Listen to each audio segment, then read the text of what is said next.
तो आज हम पढ़ने जा रहे हैं भारत के संविधान के बारे में। किस तरह हमारे भारत के संविधान की संरचना होती है और किस तरह इसके कई पहलू जुड़े होते हैं। जैसे कि भारतीय संविधान के बारे में आपको पता ही होगा कि हमारे भारत का संविधान 26 जनवरी 1950 को लागू कर दिया गया था।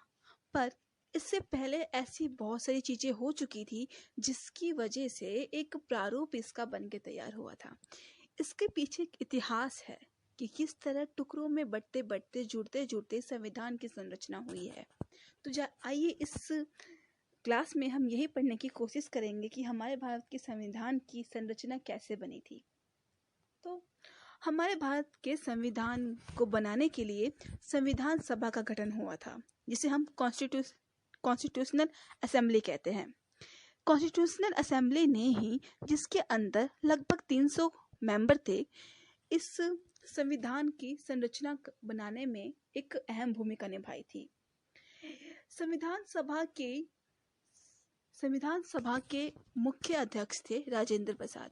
जी हाँ, संविधान सभा के मुख्य अध्यक्ष राजेंद्र प्रसाद थे, जबकि प्रारूप समिति के अध्यक्ष थे भीमराव अंबेडकर। यहाँ पर हम दो बातों में अक्सर कंफ्यूज हो जाते हैं कि संविधान सभा और संविधान प्रारूप में क्या फ़र्क है। दरअसल संविधान सभा के अंतर्गत हम इसमें जो 300 मेंबर के हेड थे वो राजेंद्र प्रसाद थे, जबकि जो हमारी संविधान या कहें कि हमारा प्रेम्बल या कॉन्स्टिट्यूशन बना था, उसको बनाने का पूरा ढांचा तैयार करने के समिति के जो एक मसौदा उन्होंने पूरा बनाया था, हमारा कॉन्स्टिट्यूशन कैसा होगा, उस समिति के अध्यक्ष भीमराव अंबेडकर थे। तो ये दो अलग अलग बातें हो जाती हैं जो समझने की ज़रूरत है। पहला कि संविधान सभा के अध्यक्ष, जिसके अंदर 300 के लगभग करीब मेंबर थे, उसके जो अध्यक्ष थे वो राजेंद्र प्रसाद थे, जबकि जो प्रारूप या कहें कि मसौदा समिति, जिसकी पूरी संरचना भीमराव अंबेडकर ने तैयार करी थी उस समय, उसके अध्यक्ष भीमराव अंबेडकर थे। तो ये रही दो बातें। तो हमारे संविधान को लागू तो 26 नवंबर 1949 को अपना लिया गया था, लागू 2 महीने बाद किया गया था।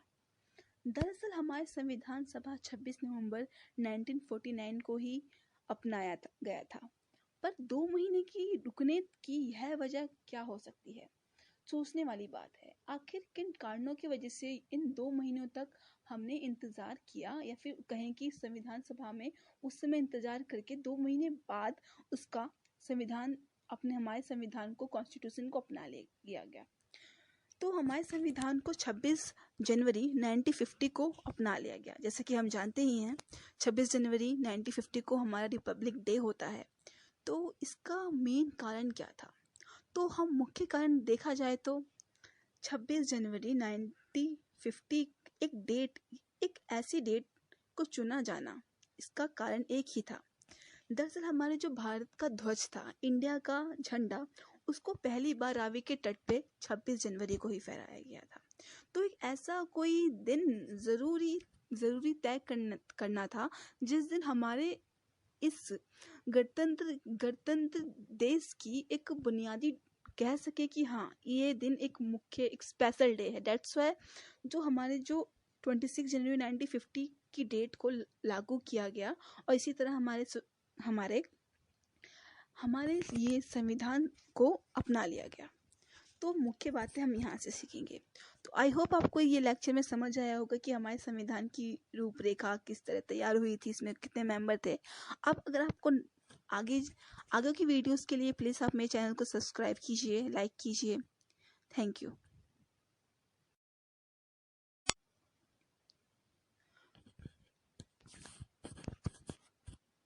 तो पिछले लेक्चर में हमने पढ़ने की कोशिश करी थी कि हमारे संविधान सभा या कहें कि संविधान की शुरुआत किस तरह से हुई थी, किस तरह से एक छोटे छोटे टुकड़ों से हमारा संविधान बन के तैयार हुआ और 26 जनवरी 1950 को ये अपना लिया गया।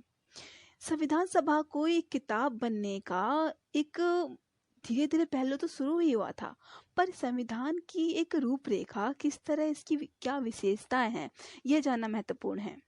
हमारा संविधान तो 26 नवंबर को ही बन गया था, 26 जनवरी को इसे अपना भी लिया, 26 जनवरी को इसको लागू भी कर दिया गया। पर आखिर ये संविधान ऐसा था क्या जो इससे हमें भारत देश का एक मुख्य एक कहें तो एक इसका एक आत्मा कह सकते हैं संविधान को। संविधान के अंदर भी आर्टिकल 32 उसकी एक आत्मा है, पर हमारे देश की आत्मा तो एक संविधान ही है, जो यहाँ के नागरिकों को उनके अधिकार देता है, यहाँ की एक गणतंत्र देश हमारे देश को एक गणतंत्र देश बनाता है। तो आइए हम पढ़ेंगे इस लेक्चर में कि हमारे संविधान में आखिर हमारे संविधान की रूपरेखा क्या है और इसकी क्या विशेषताएं हैं। पहली बात, संविधान को अगर हम देखना चाहें, अगर समझना चाहें तो संविधान एक किताब की तरह है।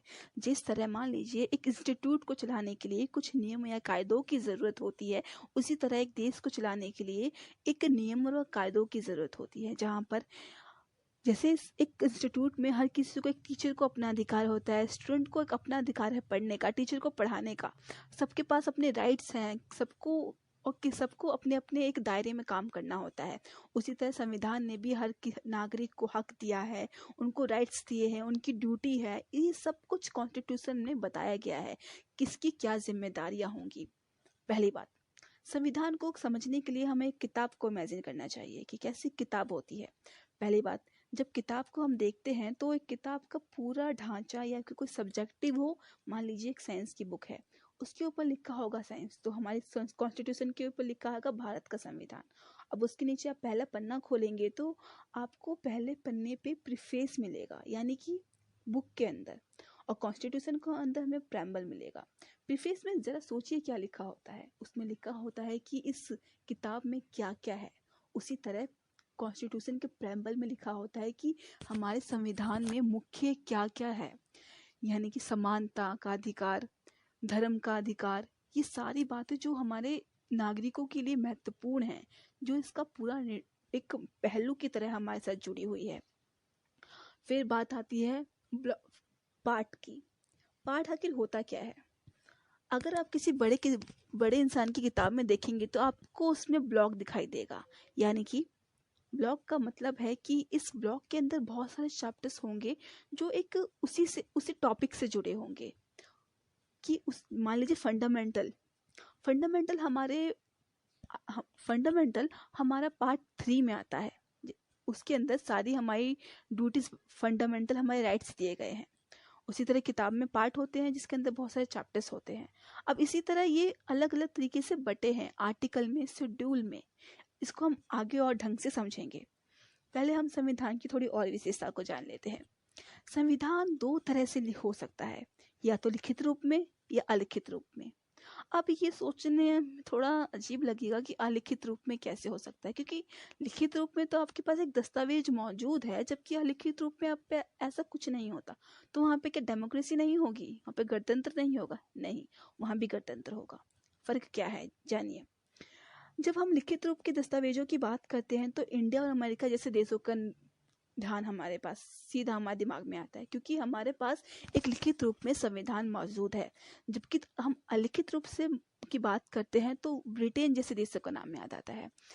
उनके पास लिखित रूप में तो नहीं है, पर वहाँ पे परंपरा के तहत ऐसी चीज़ें चली आ रही हैं जो आगे पीछे से लेकर अब तक चलती आ रही हैं, जो उनकी डेमोक्रेसी का एक आधार है। तो इस तरह से हम कॉन्स्टिट्यूशन को दो फॉर्म में याद कर सकते हैं, लिखित व अलिखित।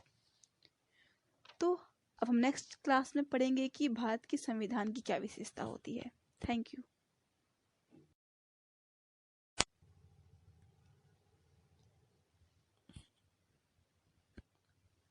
भारत के संविधान की विशेषता। पिछले लेक्चर्स में हमने पढ़ा कि हमारे भारत में किस तरह से संविधान का गठन होता है और इसकी क्या क्या मुख्य पहलू हैं। आज हम पढ़ने जा रहे हैं कि भारत के संविधान की क्या विशेषताएं हैं। हम ये जानते हैं कि हमारे संविधान को 26 जनवरी 1950 को लागू कर दिया गया था, पर उसके बाद क्या, इसकी ऐसी क्या विशेषता है जो इसको अलग बनाती है, इसे दूसरे संविधानों से अलग बनाती है। पहली बात, हमारा संविधान बहुत ही ज़्यादा बड़ा है। ये बहुत ही विस्तृत रूप से इसे लिखा गया है, और क्योंकि एक कारण यह भी था उस समय कि हमारे जो देश में थे बहुत सारे लॉयर्स थे, तो हो सकता है कि उन्होंने चीज़ों को बहुत ज़्यादा एलोबरेट या कहें कि फैला कर बताया गया है। तो इस वजह से हमारा जो संविधान है बहुत ज़्यादा लेंथी है या कहें कि विस्तृत है। दूसरा विशेषता, हमारा संविधान एक उधार लिया गया उधार लिया गया एक संविधान है, क्योंकि हमारे देश में बहुत सारी ऐसी चीज़ें हैं जो दूसरे देश से सीधा उठाकर हमारे कॉन्स्टिट्यूशन में ला दी गई है। अब इसका कारण ये नहीं कह सकते कि हमने सीधा कॉपी पेस्ट कर दिया है, नहीं। हमारे जो दूसरे देश में ऐसी चीज़ें हैं जो बहुत ज़्यादा अच्छी हैं, चाहे वो फंडामेंटल ड्यूटी की बात कही जाए, फंडामेंटल राइट्स की बात की जाए, ये कहीं ना कहीं किसी ना किसी देश से ली गई है। फॉर एग्जांपल, हमारे देश में जैसे फंडामेंटल राइट्स है वो भी किसी देश से लिया गया है, उसकी बहुत सारी चीज़ें ली गई हैं, पर इस ऐसा नहीं कि सीधा उठा के ले डाल दिया गया है, उसमें थोड़ा सा चेंज करके हमारे संविधान में अपनाया गया।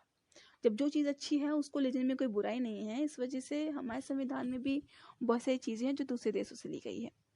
तीसरी विशेषता, हमारा जो संविधान है इसको बदला भी जा सकता है और बदला भी जा सकता है, पर ये थोड़ा सा मुश्किल भी हो सकता है और थोड़ा बहुत आसान भी।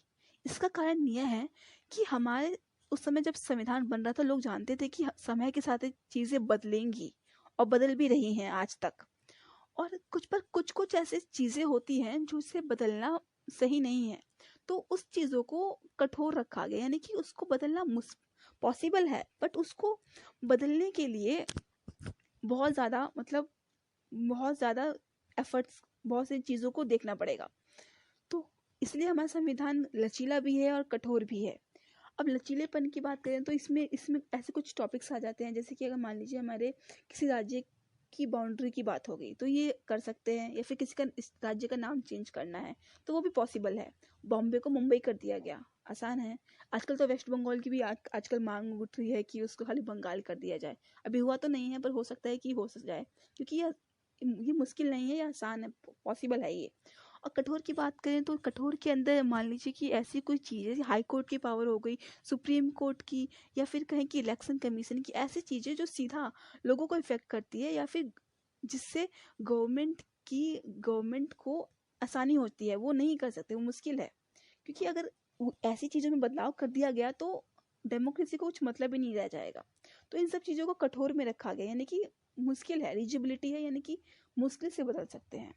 अब चौथा पॉइंट, कि कि किसी भी देश में दो तरह की प्रणालियां होती हैं, एक संघात्मक प्रणाली, एक एकात्मक प्रणाली, यानी कि एक फेडरल सिस्टम और एक यूनिटरी सिस्टम। फेडरल सिस्टम के अंदर ऐसी प्रणाली होती है जहाँ पे दो तरह की गवर्नमेंट काम करती है, एक सेंटर में और स्टेट में। और जो एकात्मक प्रणाली, जिसे कहते हैं हम इंग्लिश में यूनिटरी सिस्टम कहते हैं, उसके अंदर खाली सेंटर गवर्नमेंट ही काम करता है।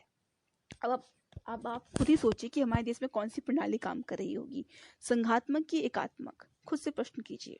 जी हाँ, हमारे देश में संघात्मक प्रणाली काम कर रही है, यानी कि फेडरल सिस्टम, जहाँ पर सेंटर भी है और स्टेट भी, जहाँ पे मोदी सरकार भी है और कहीं कि दिल्ली में आम आदमी पार्टी भी है, और अलग अलग राज्यों में अलग अलग पार्टियां भी हैं। तो दो तरह की गवर्नमेंट का जहाँ पर काम होता है वो फेडरल सिस्टम कहलाती है, और जहाँ पर खाली एक ही गवर्नमेंट का काम होता है वो यूनिटरी, यानी कि एकात्मक सिस्टम कहलाता है। अब सेंट्रल गवर्नमेंट की बात कर ले तो ऐसे देश हैं जहाँ पे खाली सेंटर ही काम करती है। फॉर एग्जांपल चाइना में खाली एक ही गवर्नमेंट काम करती है, जिसे केंद्रीय सरकार कहते हैं। सारी ताकत इसी की सरकार के पास में होती है, जैसे कि चाइना में है। पर इंडिया में संघात्मक प्रणाली है जहाँ पर दो तरह की गवर्नमेंट काम कर रही है। पर ये भी है कि हमारे देश में अगर इमरजेंसी हो जाए तो वहाँ पर सिर्फ सेंटर का ही पावर काम करेगी। तो ये कुछ तो एक्सेप्शन है, पर धीरे धीरे इन सब में हम समझते जाएंगे तो चीज़ें समझने में आसानी होगी। अब हम पांचवी विशेषता की बात करें कि हमारे देश में किस तरह की गवर्नमेंट है, कि संविधान में हर देश में हर कहीं भी देखो तो दो टाइप की आपको गवर्नमेंट मिलेगी, एक प्रेसिडेंशियल फॉर्म, दूसरी पार्लियामेंट फॉर्म, यानी कि एक राष्ट्रपति वाली सरकार, राष्ट्रपति, और दूसरा होता है मंत्रिमंडल, यानी कि प्रधानमंत्री। अब आप सोचिए कि हमारे देश में कौन सी गवर्नमेंट है। जी हाँ, हमारे देश में पार्लियामेंट फॉर्म ऑफ गवर्नमेंट है। हमारे देश में राष्ट्रपति महत्वपूर्ण नहीं है, भले ही लिखा गया है संविधान में कि हमारे देश का पहला नागरिक राष्ट्रपति होगा, पर हमारे देश में पार्लियामेंट्री फॉर्म ऑफ गवर्नमेंट है, क्योंकि यहाँ पर सेंट्रल गवर्नमेंट यानी कि काउंसिल ऑफ मिनिस्टर और हमारे पीएम का फॉर्म ऑफ गवर्नमेंट है, जबकि यूएसए जैसे देश में प्रेसिडेंशियल फॉर्म ऑफ गवर्नमेंट होती है। तो इस तरह हमने देखा कि इंडिया में पार्लियामेंट्री फॉर्म ऑफ गवर्नमेंट है, और जबकि दूसरे देशों में कहीं कहीं प्रेसिडेंशियल फॉर्म ऑफ गवर्नमेंट होती है। इस तरह हमने भारत के संविधान की थोड़ी विशेषता जानने की कोशिश करी थी कि हम, तो पहले थोड़ा सा रिपीट में थोड़ा सा रिवाइज करवाना चाहूँगी कि आखिर ये संविधान की विशेषता क्या क्या है। पहले कि हमारा संविधान बहुत बड़ा है, दूसरा कि ये उधार लिया गया है, तीसरा ये थोड़ा कठोर भी है और थोड़ा लचीला भी, और चौथा कि यहाँ पे संघात्मक प्रणाली है, और पांचवा कि यहाँ पे एक पार्लियामेंट्री फॉर्म ऑफ गवर्नमेंट है। तो ये 5 हमारे संविधान की विशेषता है जो भारत में भी विद्यमान है। ये भारत की संविधान की मुख्य विशेषताएं यही हैं। तो नेक्स्ट लेक्चर में हम इंडिया के प्रेम्बल के बारे में पढ़ने की कोशिश करेंगे। इंडिया के प्रेम्बल को समझने की कोशिश करेंगे कि आखिर इसकी कौन कौन से पॉइंट है। तो आप मेरी नेक्स्ट वीडियो को ज़रूर देखिएगा। Thank you.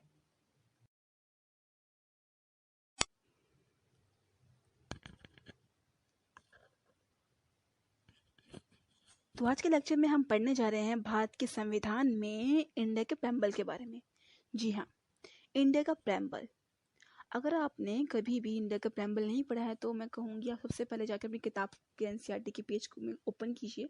आपको वहाँ पे भारत का संविधान यानी कि उद्देशिका लिखा हुआ आपको मिल जाएगा, और आप उसे ज़रूर पढ़िए। भारत के नागरिक होने के नाते आपको ज़रूर पढ़ना चाहिए कि आखिर हमारे देश के प्रेम्बल में आखिर लिखा है क्या है, या कहें कि भारत की उद्देशिका में क्या लिखा है।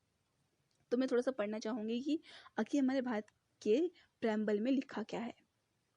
तो हम भारत के लोग भारत को एक संपूर्ण प्रभुत्व संपन्न समाजवादी पंथ निरपेक्ष लोकतंत्रात्मक गणराज्य बनाने के लिए तथा सबके उसके समस्त नागरिकों को सामाजिक आर्थिक और राजनीतिक न्याय विचार अभिव्यक्ति विश्वास धर्म और उपासना को स्वतंत्रता प्रतिष्ठा और अवसर की समानता प्राप्त कराने के लिए तथा उन सब में व्यक्ति की गरिमा और राष्ट्र की एकता और अखंडता सुनिश्चित करने वाली बंधुता बढ़ाने के लिए दृढ़ संकल्प होकर अपनी इस संविधान सभा में आज तारीख 26 नवंबर 1949 ईस्वी को एकत्र द्वारा इस संविधान को अंगीकृत अधिनियमित और आत्मसमर्पित करते हैं। तो ये था हमारा संविधान। इसके नीचे और भी कुछ लिखा हुआ है तो मैं अभी वो पढ़ना नहीं चाहूँगी। मेन हमारे संविधान का यही बातें हैं जो हमें ध्यान देने वाली हैं। तो इसको पढ़ने के बाद आप ये तो समझ गए होंगे कि इस अगर आप खोल के देखेंगे प्रेम्बल को कि इसके अंदर कुछ कुछ ऐसे वर्ड्स हैं जिसके ऊपर डार्क सर्कल्स किया गया है, जैसे कि संपूर्ण प्रभुत्व संपन्न समाजवादी पंथ निरपेक्ष लोकतंत्र गणराज्य। तो ये सब क्या है, ये इन्हीं बिंदु को इतना हाईलाइट क्यों करके दिया गया है? क्योंकि हमारे जो भारत का संविधान है यही हमारी भारत के संविधान की कह कि एक हमारे देश के लोगों को एक एक हक देता है, या फिर कहें कि एक पूरा ढांचा है हमारे देश का जो एक हमारे देश को अलग सा एक रूप प्रदान करता है। तो इन सब एक एक पहलू को मैं थोड़ा सा समझाना चाहूँगी इस लेक्चर में। मैं इंडिया के प्रेम्बल के बारे में थोड़ा सा आपको समझाना चाहूँगी कि इसमें इन सब की बातों का आखिर मतलब क्या होता है। पहली बात इसमें लिखी गई है संपूर्ण प्रभुत्व संपन्न, यानी कि सोवर्निटी, इंग्लिश में कहते हैं सोवर्निटी। तो इसका मतलब क्या होता है? इसका मतलब ये है कि हमारा भारत देश एक स्वतंत्र देश है और इसे खुद के मामलों में यानी कि हम अपने खुद के डिसीजंस खुद ले सकते हैं। हमें किसी और देश की इसमें कुछ दखल अंदाजी करने की कोई ज़रूरत नहीं है। हम खुद इतने वो हैं कि हम अपने डिसीजंस ले सकते हैं। संप्रभुत्व यानी कि खुद के ऊपर एक डिसीजन लेने की हमें क्षमता है। तो हमारे देश में कोई दूसरे देश का हमारे ऊपर कुछ कह नहीं सकता कि आप ये डिसीजन लो, आप ये डिसीजन लो। हम एक इंडिपेंडेंट कंट्री है और हम अपने डिसीजन लेने के राइट है, ठीक है। अब दूसरा वर्ड आता है इसमें समाजवादी। समाजवादी का मतलब क्या होता है? अब समाजवादी के नाम से अगर आपको ये लगता है कि समाजवादी किसी समाजवादी पार्टी का नाम है, आपकी गलतफहमी दूर करना चाहूँगी। समाजवादी का मतलब होता है एक ऐसी विचारधारा जहाँ पर जो कार्य है वो लोगों के लिए हो रहा हो, यानी कि गरीब के लिए से लेकर हर तबके के लोगों के लिए एक ऐसी विचारधारा, एक ऐसा समाजवादी विचारधारा, एक ऐसी विचारधारा जहाँ पे गरीब लोगों को साथ में लिया गया। यानी कि जो हमारे भारत की गवर्नमेंट है वो गरीब लोगों के लिए कार्य करने के लिए बाधित है और उनके एक तरक्की के लिए एक कार्य करने के लिए हमेशा सजग है, यानी कि समाजवादी एक ऐसी विचारधारा जिससे समाज का कल्याण हो सके। तो समाजवादी का यहाँ पे समाजवादी का मतलब ही सिर्फ यही है कि हमारी जो इंडिया की गवर्नमेंट है वो हमारे देश की जनता के लिए, समाज के लिए, एक गरीबों के लिए से लेकर हर तबके के लोगों के लिए एक कार्य करने के लिए बाधित है। दूसरा वर्ड, पंथ निरपेक्ष। पंथ निरपेक्ष का मतलब क्या है? क्या पंथ निरपेक्ष का मतलब ये है कि हमारे जो देश में किसी भी रिलीजन की एक स्पेसिफिक, हमारी जो गवर्नमेंट है एक स्पेशल उसमें जाएगी कि नहीं। पंथ निरपेक्ष का मतलब ये है कि जो हमारी देश की जो गवर्नमेंट है वो किसी भी रिलीजन के लिए किसी भी पक्ष में नहीं है, यानी कि वो ना हिंदू है, ना मुस्लिम है, ना सिख, ना ईसाई। यानी कि हमारी जो देश की गवर्नमेंट है उसके जो एक किसी भी एक रिलीजन के लिए नहीं है, यानी कि किसी भी, हमारे जो देश की गवर्नमेंट है किसी भी रिलीजन को नहीं को वो नहीं करती मतलब कि हर किसी, सब समान है। किसी भी एक स्पेसिफाइक रिलीजन को हमारे इंडिया की गवर्नमेंट नहीं मानती है। इस वजह से आपने देखा होगा कि इंडिया के जितने भी गवर्नमेंट इंस्टीट्यूशन है वहाँ पे धर्म की कोई भी चीज़ नहीं की जा सकती।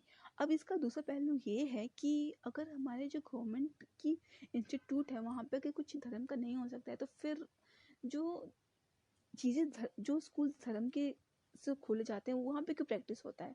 उसका कारण ये है कि वो पहली बात तो हमारे गवर्नमेंट द्वारा नहीं खोला जाता, वो स्पेसिफाइड रिलीजन के द्वारा खोला जाता है। तो जैसे कि हमारे संविधान में ये आज़ादी भी दी गई है कि यहाँ पर धर्म की कोई भी उपासना कर सकता है। तो इसी तरह कोई भी स्कूल खोल सकता है जहाँ पे धर्म की प्रैक्टिस हो।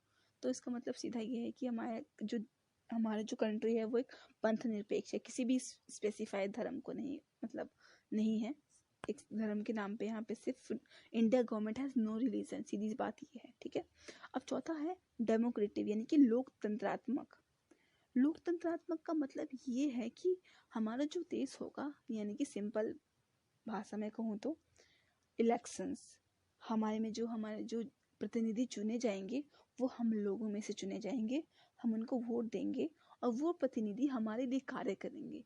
इसका मतलब है by the people, from the people, to the people. यानी कि मान लीजिए कि आप अगर क्लासरूम के रूप में समझाऊं तो मान लीजिए एक आपको मॉनिटर चुनना है। अब टीचर कहेगी कि जो मॉनिटर होगा वो आप में से चुना जाएगा, तो ठीक है, आप में से चुना जाएगा और आप लोग वोटिंग करोगे कि उन लोगों में से कौन जीतेगा। अब जो जीत जाएगा वो आपके लिए ही कार्य करेगा। इस सिंपल लैंग्वेज में समझाना चाहूँ तो आपके में से चुना जाएगा, आपके द्वारा चुना जाएगा और वो आपके लिए कार्य करने को बाधित होगा। तो लोकतांत्रिक गणराज्य का मतलब यह होता है। अब फिर मतलब है कि फिर लिखा गया है गणराज्य, यानी कि रिपब्लिक। गणराज्य का मतलब यह है कि जो हमारे देश का स्टेट का जो हेड है वो चुना जाएगा, यानी कि हमारे देश का हेड को चुनते हैं हम लोग। रिपब्लिक कंट्री है, फॉर एग्जांपल बहुत सारे देशों में ऐसा है कि वहाँ पे मोनार्ची है, यानी कि जहाँ पर सिर्फ राजा होता है, राजा का बेटा राजा, वो होता है मोनार्की। और एक डिक्टेटरशिप होता है जब तानाशाह, जैसे कि हिटलर के टाइम पे हुआ था कि एक तानाशाह था, ठीक है।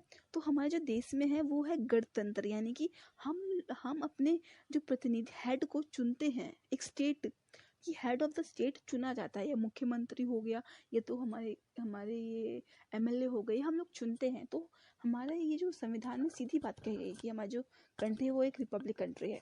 फिर बात आती है न्याय की, यानी कि जस्टिस। अब जस्टिस की बात कहेंगे तो सीधा सा मतलब ये है कि यहाँ पे सामाजिक रूप से, इकोनॉमिक रूप से, यानी कि पैसों के हिसाब से सामाजिक रूप से कोई भेदभाव नहीं होना चाहिए जस्टिस में। और फिर इकोनॉमिकल रूप में अगर आपके पास पैसे हैं तो इसका मतलब ये नहीं कि आपको न्याय मिलेगा।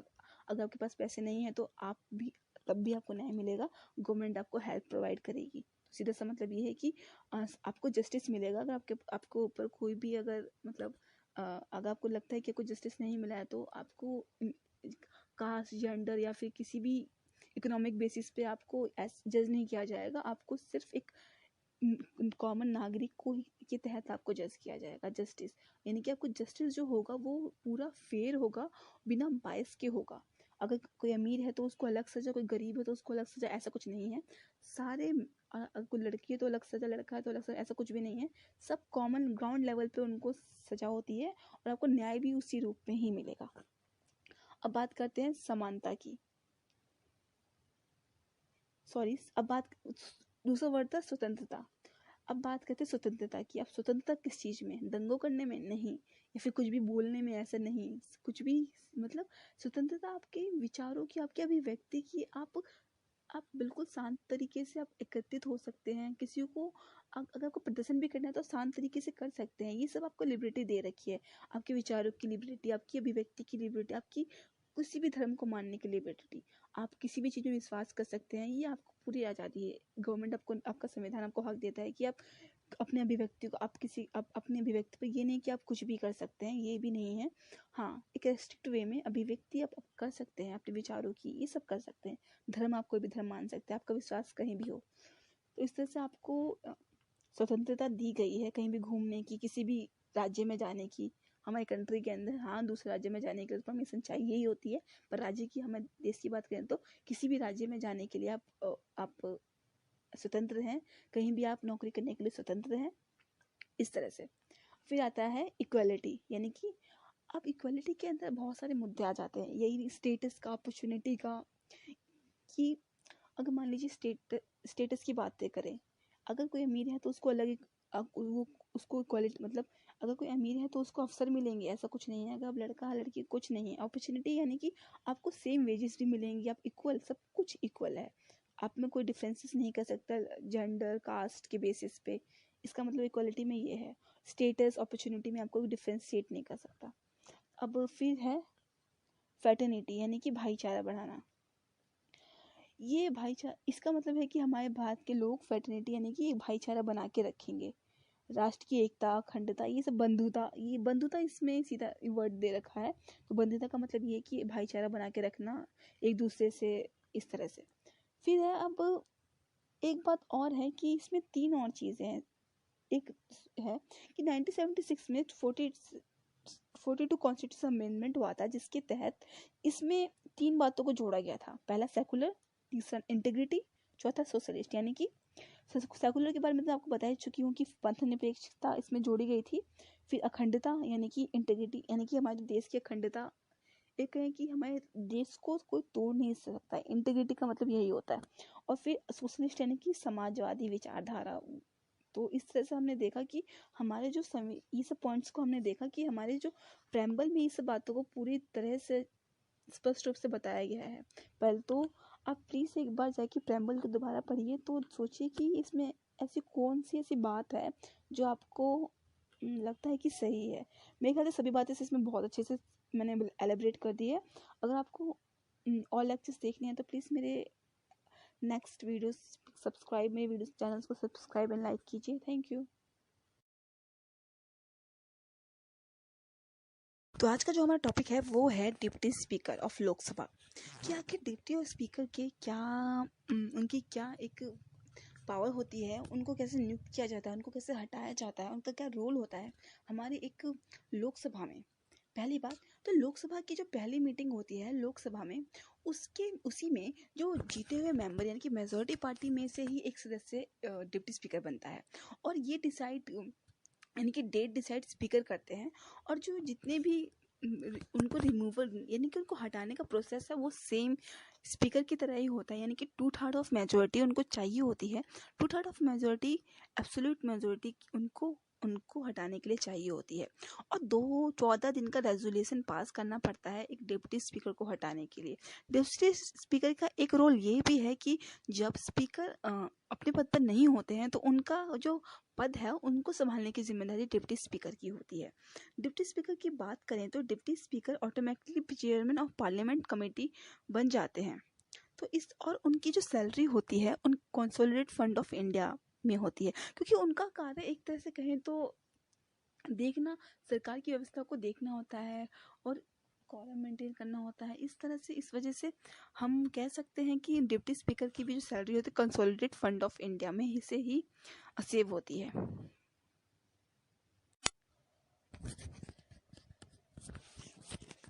तो आज जो हम टॉपिक पढ़ने जा रहे हैं उसका टाइटल है स्पीकर ऑफ लोकसभा।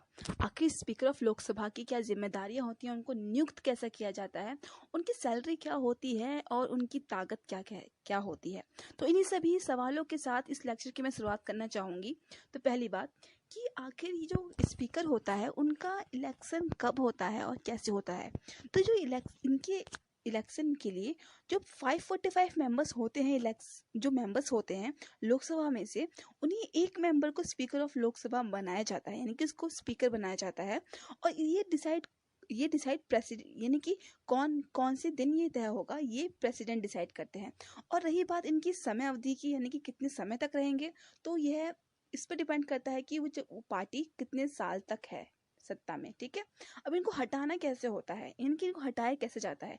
इनको हटाने के लिए 2/3 बहुमत चाहिए, यानी कि अगर उनको हटाना है तो हमें 2/3 बहुमत के साथ इस फैसले को मानना पड़ेगा कि हमें इन्हें हटाना है, रेजोल्यूशन पास करना पड़ेगा 2/3 का। अब हम जानेंगे कि इनकी शक्तियाँ क्या होती हैं, आखिर इनकी पावर्स क्या होती है। पहली बात, ये जो लोकसभा में एक लॉ एंड ऑर्डर की, यानी कि एक गरिमा बनाए रखते हैं, कि शांति बनाए रखते हैं, लॉ एंड ऑर्डर को डिग्निटी मेंटेन करते हैं, एक निर्णायक यानी कि एक शांति मेंटेन रखते हैं, और ये डिग्निटी लोकसभा की बनाए रखते हैं। और स्पीकर यह भी डिसाइड करते हैं कि एंटी डिफेक्शन ये केस में है कि नहीं। जैसे मैंने पहले आपके लेक्चर में आपने सुना नहीं होगा, तो आप उसमें जाकर देख सकते हैं कि एंटी डिफेक्शन क्या होता है। एंटी डिफेक्शन के तहत अगर कोई मेंबर दूसरी पार्टी में आता है, तो वो एंटी डिफेक्शन लॉ का उल्लंघन हो रहा है कि नहीं, ये इस बात का निर्णय स्पीकर लेते हैं लोकसभा में। अब वह ये भी डिसाइड करते हैं कि कोरम कितना होना चाहिए, यानी कि कितने सदस्य होने चाहिए, जो कि 10% होता है लोकसभा में, विच इज जो कि है एक 545 का 10% जो है ऑलमोस्ट 55। तो 55 मेंबर्स का होना ज़रूरी है किसी भी विषय पर बात करने के लिए। तो इस तरह से अब आखिर जो ये स्पीकर होते हैं उनकी ज़रूरत सबसे ज़्यादा तब हो सकती है जब किसी भी विषय पर वोट सेम हो गए हों, और उनको अब यहाँ पे स्पीकर का रोल आता है और स्पीकर अपना वोट देते हैं। यानी कि जब जब निर्णय, वैसे ऐसा तो बहुत कम ही होता है, पर अगर ऐसा हो जाए तो स्पीकर अपना एक वोट देकर इस बात का निर्णय ले सकता है कि वो उस फैसले को किस तरफ जाना है, क्योंकि वो भी एक तरह से 545 मेंबर्स का एक हिस्सा ही है। तो अगर एंड में अगर कोई किसी भी टॉपिक पर मतलब सेम निर्णय आता है, 50-50 आता है, तो उस हिसाब से स्पीकर अपना वोट देंगे। अब स्पीकर जो होते हैं, speaker preside over the joint fitting of संसद, यानी कि स्पीकर जो होते हैं संसद संयुक्त के निर्णय करता है, यानी कि speaker preside over the joint fitting, यानी कि जो पहली जो जॉइंट फिटिंग होती है उस पर स्पीकर प्रिसाइड करते हैं। अब एक बात ये भी है कि स्पीकर ये भी डिसाइड करते हैं कि कोई भी बिल अगर संसद में आ रहा है तो वो मनी बिल है भी कि नहीं, इसका निर्णय भी स्पीकर लेते हैं। Speaker appoint the chairman of all the parliamentary committee of Lok Sabha and he himself the chairman of business advisory committee. जो स्पीकर होते हैं वो चेयरमैन होते हैं ऑल द पार्लियामेंट्री कमेटी और लोकसभा के, और वह बिजनेस यानी कि बिजनेस एडवाइजरी कमेटी के खुद भी वो एक कमेटी के चेयरमैन होते हैं। अब बात करते हैं निष्पक्षता की अध्यक्ष की। जैसे कि जो स्पीकर होता है वो सारे मतलब लॉ एंड ऑर्डर को मेंटेन करता है, एंटी डिफेक्शन लॉ पर भी निर्णय लेता है। तो इस बात का बहुत ज़रूरी है कि जो स्पीकर है वो निष्पक्ष हो। तो इसके लिए उनकी पहली बात, उनकी सैलरी जो कोई पार्लियामेंट डिसाइड नहीं करता, उनकी salary consolidate fund of India से जाती है, यानी कि उसको बदलना नामुमकिन है। अब स्पीकर का रिमूवल भी बहुत ज़्यादा टफ होता है, इसी वजह से उनका रिमूवल भी टफ होता है, क्योंकि अगर उनको अगर मेजोरिटी पार्टी उनसे मतभेद रखता है तो आसानी से उन्हें हटा सकते हैं। तो इसी वजह से उनको 2/3 ऑफ मेजोरिटी बहुत ही मुश्किल तरह से उनको हटाना पॉसिबल नहीं है, बहुत ही ज़्यादा डिफ़िकल्ट है। तो इस तरह से हमने जाना कि स्पीकर की क्या शक्तियाँ होती हैं, वो कैसे एक मतलब लोकसभा में वो कैसे आते हैं। और अब हम जानेंगे कि स्पीकर जो होते हैं वो पैनल ऑफ स्पीकर को अपॉइंट करते हैं। तो इस तरह से हमने पूरे लोकसभा के स्पीकर के बारे में जानने की कोशिश करी कि उनकी शक्तियाँ क्या क्या होती हैं, और वो क्या क्या मतलब उनके क्या क्या एक महत्वपूर्ण रोल होता है एक संसद में, या फिर कहें कि लोकसभा में।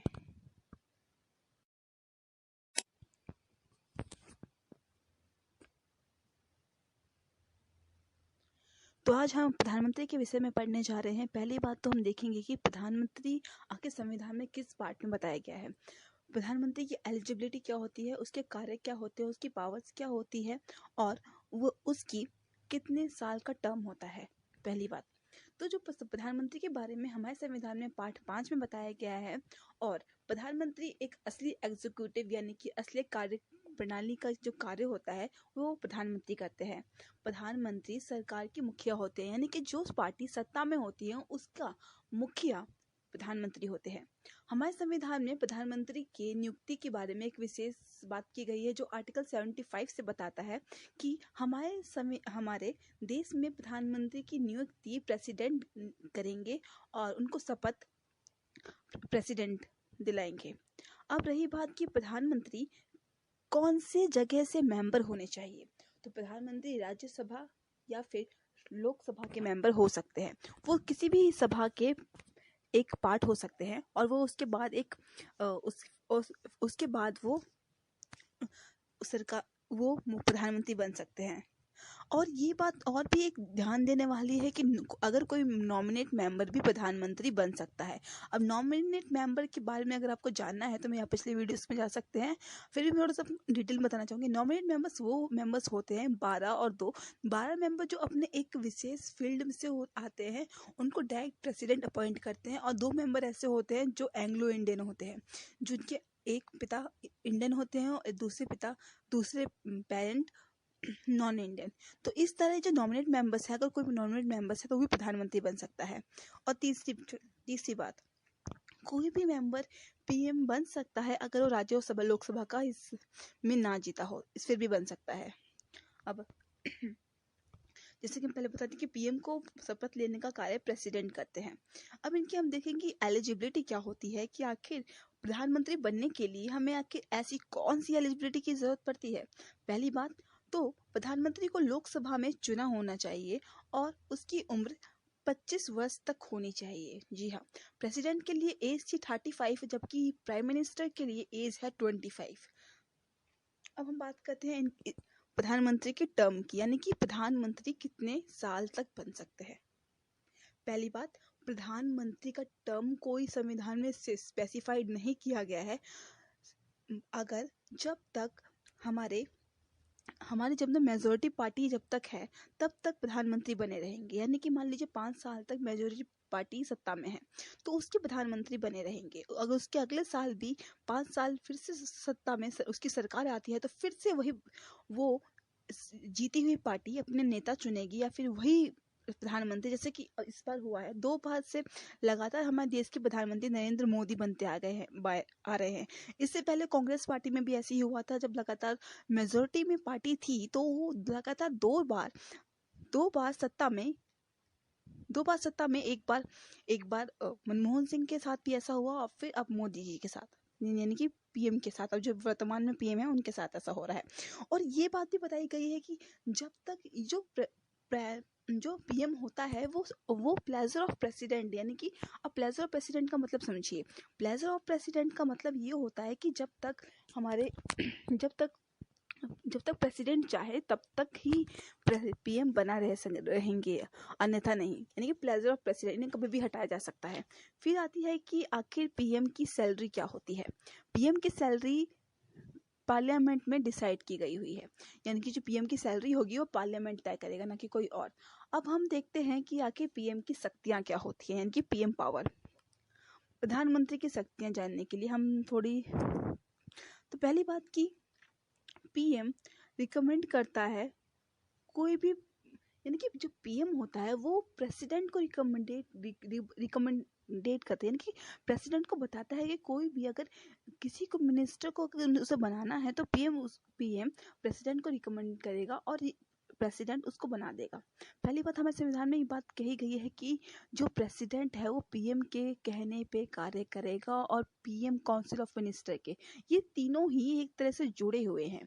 इस तरह से हम देखें तो ये तीनों की रिलेशनशिप है, तो इससे साफ पता चल रहा है कि प्रेसिडेंट जो हमारे देश के प्रथम नागरिक है वो पीएम के कहने पे कार्य करेंगे, यानी कि पीएम के ऑर्डर्स को फॉलो करेंगे। तो इस तरह से अगर पीएम जो जिसको बोलेगा वो उसको बनाना पड़ेगा, प्रेसिडेंट को रिकमेंड करेगा। फिर है पीएम बताते हैं कि किसी भी किसी भी कौन मिनिस्टर कौन से विभाग संभालेगा। जैसे कि काउंसिल ऑफ मिनिस्टर्स बनाया जाता है, ये भी पीएम के सलाह पे ही बनाए जाते हैं। उसके बाद वह मंत्री से रिजाइन करने के लिए कभी भी कह सकते हैं, क्योंकि पीएम ने ही उस मंत्री को चुना होता है, तो पीएम के पास शक्ति है कि वो उस मंत्री से रिजाइन डालने के लिए कह सके, क्योंकि काउंसिल ऑफ मिनिस्टर जो होते हैं वो पीएम के उससे ही बने होते हैं। तो इस तरह से अगर पीएम चाहे तो उस काउंसिल ऑफ मिनिस्टर को भी हटा भी सकता है। पीएम प्रिसाइड अध्यक्षता करता है कैबिनेट मिनिस्टर की, यानी कि जो पहली मीटिंग होती है कैबिनेट मिनिस्टर की, उसकी अध्यक्षता पीएम करते हैं। फिर है तो resignation of the PM, dissolve the council of minister, यानी कि मान लीजिए अगर पीएम ने रेजिग्नेशन दे दिया तो फिर क्या होगा, उसके बाद क्या होगा, उसके बाद काउंसिल ऑफ मिनिस्टर डिसॉल्व हो जाएगी, यानी कि ख़त्म हो जाएगी। उसका कारण ये है कि पीएम ने ही उन काउंसिल ऑफ मिनिस्टर को चुना था। अगर पीएम नहीं रिजाइन दे देते हैं तो इनडायरेक्टली वो काउंसिल ऑफ मिनिस्टर भी कहीं से वैलिड नहीं रहेगी, क्योंकि उस पीएम ने चुना था। और जो उस पीएम ही नहीं रहा तो वो काउंसिल ऑफ मिनिस्टर की जगह नहीं है। इसी तरह अगर पीएम तो अगर पीएम ने रिजाइन दे दिया तो काउंसिल ऑफ मिनिस्टर की काउंसिल ऑफ मिनिस्टर डिसॉल्व हो जाएगी, यानी कि ख़त्म हो जाएगी। पीएम काउंसिल ऑफ मिनिस्टर और कैबिनेट मिनिस्ट्री, ये भी एक तरह से एक सर्कल चल रहा है, जहाँ पे पीएम काउंसिल ऑफ मिनिस्टर्स चुनते हैं और उन्हीं काउंसिल ऑफ मिनिस्टर से कैबिनेट मिनिस्ट्री बनती है। तो ये सब एक पार्ट की तरह चल रहा है। ये एक रिलेशन है पूरा इस एडमिनिस्ट्रेशन का। अब बात करते हैं कि आखिर पीएम जो होते हैं वो लीडर होते हैं लोकसभा के। जो पीएम होते हैं लीडर होते हैं लोकसभा के, ठीक है। अब हम जानेंगे कि पीएम आखिर कहाँ कहाँ के चेयरमैन होते हैं। पहली बात, पीएम नीति आयोग के चेयरमैन होते हैं, नेशनल एकता परिषद के चेयरमैन होते हैं, इंटर स्टेट काउंसिल के होते हैं, और ऑफिशियल लैंग्वेज ऑफ चेयरमैन, यानी कि इन चारों के चेयरमैन का कार्य पीएम करते हैं।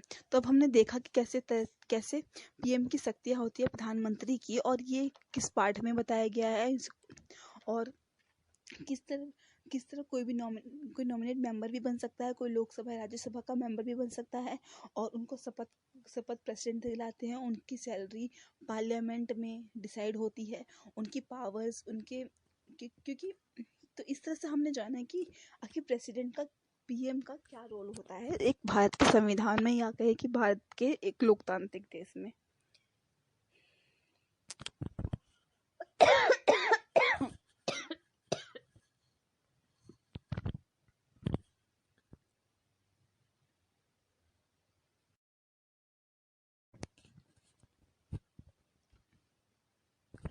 तो इस लेक्चर में हम काउंसिल ऑफ मिनिस्टर और कैबिनेट मिनिस्टर के बारे में पढ़ने की कोशिश करेंगे। जैसे कि हमने पिछली क्लास में देखा था कि किस तरह प्रधानमंत्री की एक शक्तियाँ होती हैं और वो किस तरह काउंसिल ऑफ मिनिस्टर्स की एडवाइस पे कार्य करता है, और प्रधानमंत्री की सलाह पर प्रेसिडेंट काम कर सकता है। तो आइए हम जानते हैं इस काउंसिल ऑफ मिनिस्टर और कैबिनेट मिनिस्टर की क्या भूमिका रहती है संविधान में, और इसके बारे में क्या बताया गया है।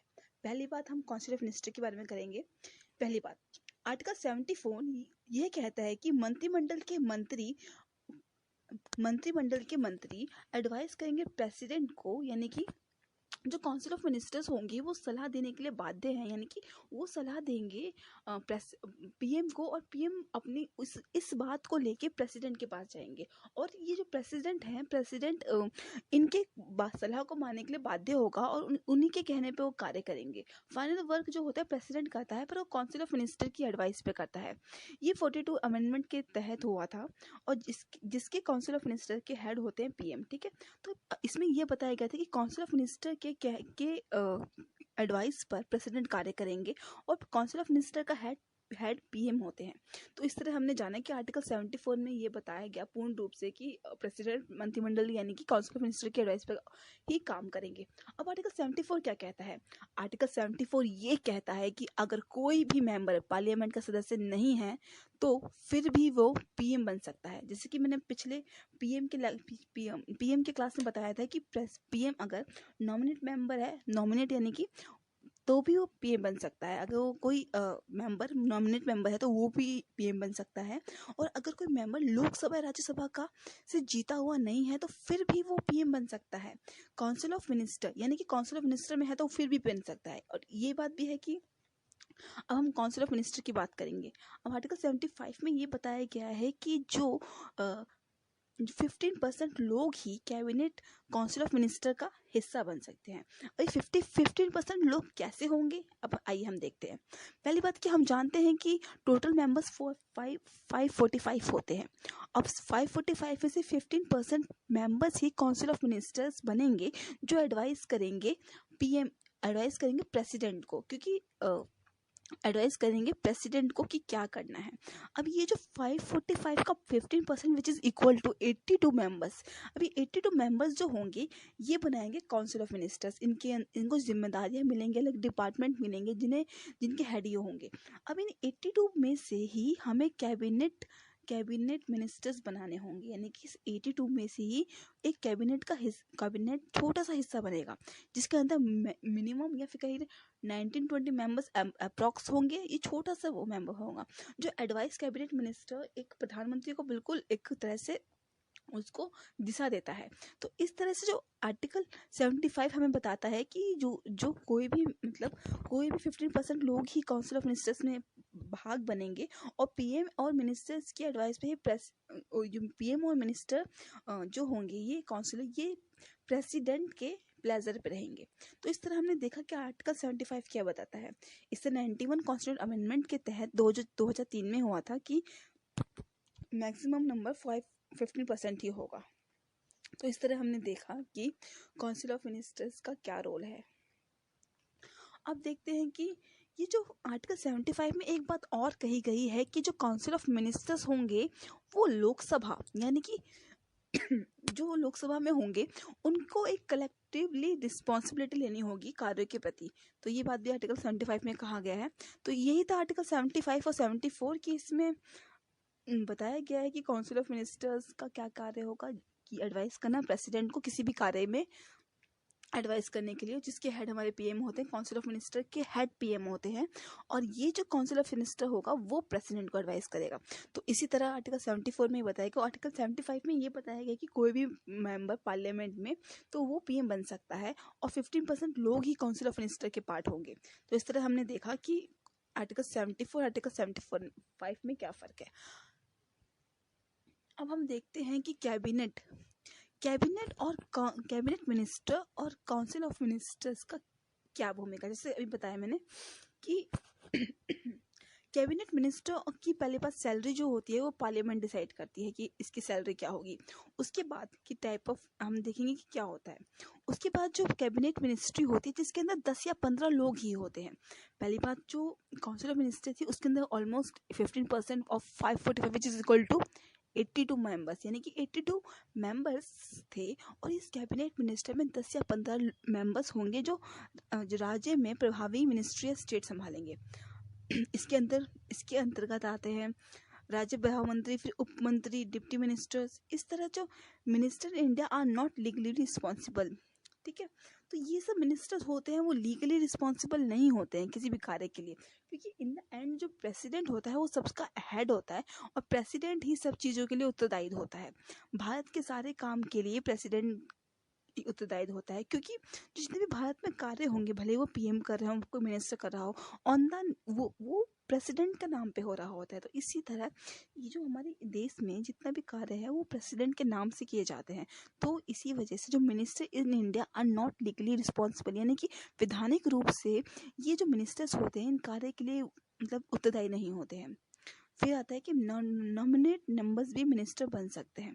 जैसे कि मैंने बताया कि नॉमिनेट मेंबर पीएम बन सकते हैं, उसी तरह ये नॉमिनेट मेंबर जो है वो कैबिनेट मिनिस्ट्री का भी हिस्सा हो सकते हैं। तो हमने देखा कि किस तरह काउंसिल मिनिस्टर्स और कैबिनेट मिनिस्टर एक दूसरे से अलग है। अलग नहीं है, ये cabinet ministry council of ministry का हिस्सा है। अगर आप देखना चाहें कि हाँ, कैबिनेट मिनिस्ट्री में सिर्फ 10-15 लोग आते हैं, जब तक काउंसिल ऑफ मिनिस्टर में 82 मेंबर्स आते हैं। तो इस तरह हमने जाना कि कैबिनेट मिनिस्ट्री और काउंसिल ऑफ मिनिस्टर में क्या फ़र्क है। अब बात करें पार्लियामेंट्री फॉर्म ऑफ गवर्नमेंट में, तो लोकसभा और राज्यसभा दो तो हम सब जानते हैं। तो इसी तरह इनकी कह भी सकते हैं कि वो वोट सिर्फ जो वहाँ के मेंबर होंगे वहीं दे सकते हैं, ठीक है। तो ये जो लोकसभा और राज्यसभा के मेंबर्स हैं वो किसी भी एक दूसरे के उसमें जाके देख सकते हैं कि कैसे प्रोसेस हो रहा है, कार्यवाही कैसे हो रही है, पर जो वोट कास्ट होगा पार्लियामेंट फॉर्म ऑफ गवर्नमेंट में ये बताया गया है कि ये जो लोकसभा और राज्यसभा के दोनों मेंबर्स होंगे, ये एक दूसरे के उसमें जाके देख सकते हैं, यानी कि उनके सभा में जाके देख सकते हैं कि कार्य कैसे हो रहा है, पर ये दोनों वोट अपने ही विधान में देंगे, यानी कि जहाँ के वो हैं वहीं देंगे, यानी कि कहीं भी जा सकते हैं, यानी कि वो कहीं भी जाके देख सकते हैं, पर वो वोट सिर्फ वहीं देंगे जहाँ के वो मेंबर होंगे, वही वो कर सकते हैं। तो इस तरह हमने देखा कि पार्लियामेंट फॉर्म में ये होता है। अब बात करते हैं कि इंडिविजुअल रिस्पॉन्सिबिलिटी।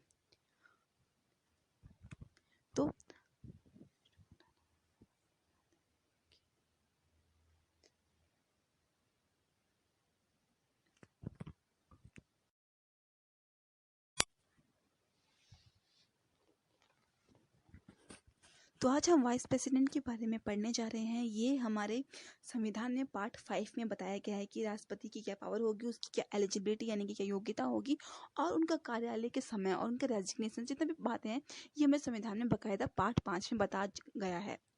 जैसे कि पार्ट 1 में बताया जाता है कि जो फर्स्ट पार्ट होता है केंद्रीय कार्यपालिका यानी कि एग्जीक्यूटिव, ये जो यूएसए के मॉडल पे बेस है। यहाँ वाइस प्रेसिडेंट की वोटिंग के लिए भी प्रेसिडेंट की तरह ही प्रोपोर्शनल वोटिंग होती है। सिंगल ट्रांसफरेबल यानी कि एकल हस्तांतरित वोटिंग सिस्टम जो होता है, इसके तहत वाइस प्रेसिडेंट को चुना जाता है। और उसके बाद यहाँ सिर्फ लोकसभा और राज्यसभा और पार्लियामेंट के मेंबर्स होते हैं, और इसके अंदर इलेक्टेड और नॉमिनेट मेंबर पार्टिसिपेट करते हैं। आपने प्रेसिडेंट के लेक्चर आपने सुना नहीं, अगर आपको पता होगा कि प्रेसिडेंट के इलेक्शन के लिए उसके अंदर नॉमिनेटेड मेंबर्स शामिल नहीं होते हैं, और पर वाइस प्रेसिडेंट के इलेक्शन के लिए नॉमिनेट मेंबर शामिल होते हैं, पार्टिसिपेट करते हैं। वाइस प्रेसिडेंट के अगर वाइस प्रेसिडेंट के इलेक्शन में अगर कोई भी विवाद होता है तो उसमें सुप्रीम कोर्ट सुलझाता है, जिस तरह से प्रेसिडेंट के इलेक्शन के तहत हुआ था। और फिर अब हम देखेंगे कि इनकी एलिजिबिलिटी यानी कि योग्यता क्या होती है। इनकी योग्यता भी प्रेसिडेंट की तरह यह भी इंडियन के सिटीजन होने चाहिए। ये लोकसभा यानी कि राज्यसभा के मेंबर्स के लिए एप्लीकेबल होने चाहिए। इनकी उम्र 35 साल होनी चाहिए। ये किसी भी लाभ के पद पर नहीं होने चाहिए। अब हम बात करते हैं कि इनके कार्यालय का समय क्या होना चाहिए। इनकी कार्यालय का समय यानी कि इनका टाइम पीरियड कितना होगा। इनका टाइम पीरियड भी 5 साल होगा। और इनका इम्पीचमेंट ऑफ वाइस प्रेसिडेंट की बात करें तो उपराष्ट्रपति को हटाने के लिए राज्य से संकल्प पास किया जाता है, जिसके अंदर 50% प्लस वन वोट जरूरी होता है। और उसके बाद एक रेजोल्यूशन लाया जाता है राज्यसभा में, और फिर सिंपल तरीके से इसको 14 डे की नोटिस के अंदर वाइस प्रेसिडेंट को हटा दिया जाता है। और ये जो ऑफिस ऑफ जो वाइस प्रेसिडेंट है वो यूएसए के जो मॉडल बेस्ड है उसके तहत ये भी इसकी संरचना हुई है, यानी कि ये यूएसए के मॉडल पर बना हुआ है, बेस्ड ऑन यूएसए मॉडल। ये बात ध्यान देने योग्य है। अब बात करते हैं उपराष्ट्रपति की शक्तियाँ क्या क्या होती हैं। उपराष्ट्रपति 6 माह तक कार्य कर सकता है। अगर प्रेसिडेंट के ना होने पर उपराष्ट्रपति 6 माह तक उसके कार्यपद पर कार्य कर सकता है। जब उपराष्ट्रपति की शक्तियां जब राष्ट्रपति ना हो तो वह उसकी जगह ले सकता है। उपराष्ट्रपति की राज्य सभा की दिशा निर्धारित करना होता है, यानी कि फिर जब एक वाइस प्रेसिडेंट अपनी पोस्ट होल्ड करता है तो वो directly x office of chairman of Rajya Sabha का बन जाता है। अगर मान लीजिए वाइस प्रेसिडेंट वो बन गया तो वो x office of chairman of Rajya Sabha में बन जाएगा।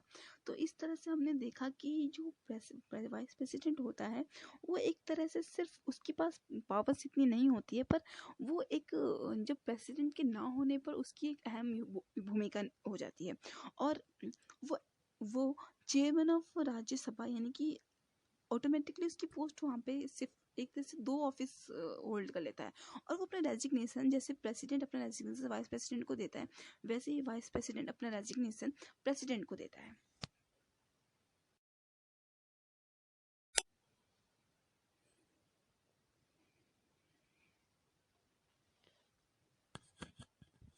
तो आज हम पढ़ेंगे कि संविधान में बदलाव या सुधार कैसे किया जाता है, जिसका मतलब है कॉन्स्टिट्यूशनल अमेंडमेंट्स कैसे किए जाते हैं।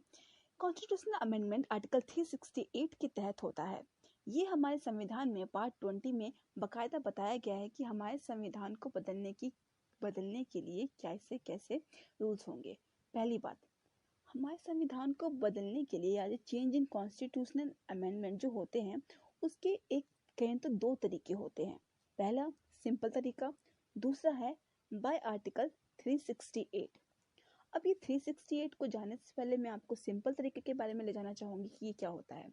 सिंपल तरीके के तहत हम राज्यों के नाम, राज्यों की बाउंड्री और किसी भी नया राज्य बनाने के लिए सिंपल तरीका का एक इस्तेमाल करते हैं। इसके अंतर्गत हमारे पार्लियामेंट में अगर जितने लोग मौजूद हैं उसके हाफ का प्रेजेंट होना ज़रूरी है और उनका हाफ उनकी और उन इसके लिए सिंपल में तो इस तरह से हम अगर वो हाफ जो प्रेजेंट हैं उनमें से अगर हाफ लोग उसके लिए वोट देते हैं तो वो स्वीकार किया जाएगा, वो अमेंडमेंट स्वीकार किया जाएगा। ये सिंपल तरीका है।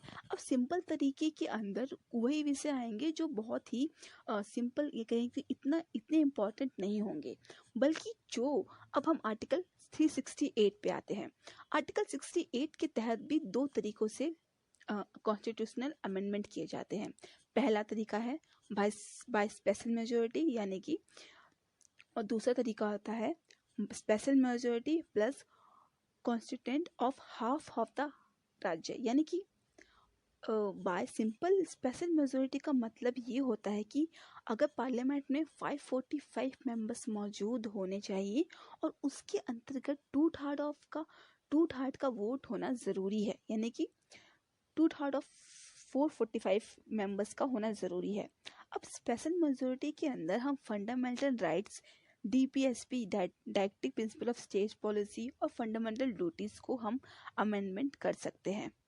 अब बात करते हैं आर्टिकल 368 के तहत दूसरी जो अमेंडमेंट्स होती है वो है जो मैंने अभी आपको बताया स्पेशल मेजोरिटी, जिसमें आधे से भी आधे राज्यों का सपोर्ट होना ज़रूरी है। यानी कि अगर मान लीजिए हमारे देश में 28 राज्य हैं तो उसमें से 14 राज्यों का सपोर्ट होना ज़रूरी है। इसके अंतर्गत वो विषय आते हैं जो एक पूरे देश को बहुत ज़्यादा इफेक्ट करते हैं। जैसे हमारा देश एक संघात्मक प्रणाली के अंदर आता है, तो इसके अंदर सेंटर और स्टेट दोनों ही हैं और अलग पावर्स में भी हैं। तो एक 14 और ये सब मुद्दे सब पूरे देश को इफेक्ट करते हैं, जैसे कि सुप्रीम कोर्ट की पावर, हाई कोर्ट की पावर, इलेक्शन कमीशन, राज्यसभा, ऐसे टॉपिक्स जो पूरे देश को इफेक्ट करते हैं। तो सिंपल तरीके के अंदर जैसे कि तो आर्टिकल 368 का दो तरीके ये हो गए। ठीक, तो इस तरह से मैंने आपको कॉन्स्टिट्यूशनल अमेंडमेंट के बारे में बताया और बताया कि किस तरह ये सब हमारे किस तरह इसके अंदर बदलाव, हमारे जो संविधान है उसके अंदर बदलाव किए जाते हैं। फिर से मैं रिवाइज फिर से एक बार आपको अगर आपको फिर से एक बार रिवाइज करना चाहूँगी। पहली बात तो ये आर्टिकल 368 के तहत होता है और ये हमारे कॉन्स्टिट्यूशनल के पार्ट 20 में मौजूद है।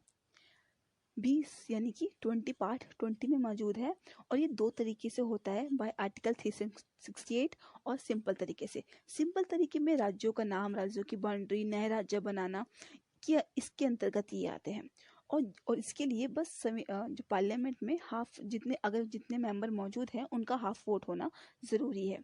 और बाय आर्टिकल और जो दूसरा तरीका होता है वो 368 आर्टिकल के तहत आता है और इसके अंदर दो तरीके से भी चेंज अमेंडमेंट्स होते हैं।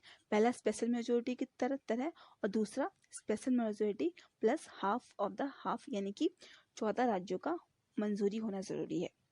अब स्पेशल मेजोरिटी के अंदर जो हमारे पार्लियामेंट में 545 मेंबर्स हैं उनका 2/3 यानी कि 2/3 बहुमत के साथ इनका मंजूरी होना ज़रूरी है, जिसके तहत इसके अंदर फंडामेंटल राइट, DPSP यानी कि directive principle of state policy और फंडामेंटल ड्यूटीज आते हैं।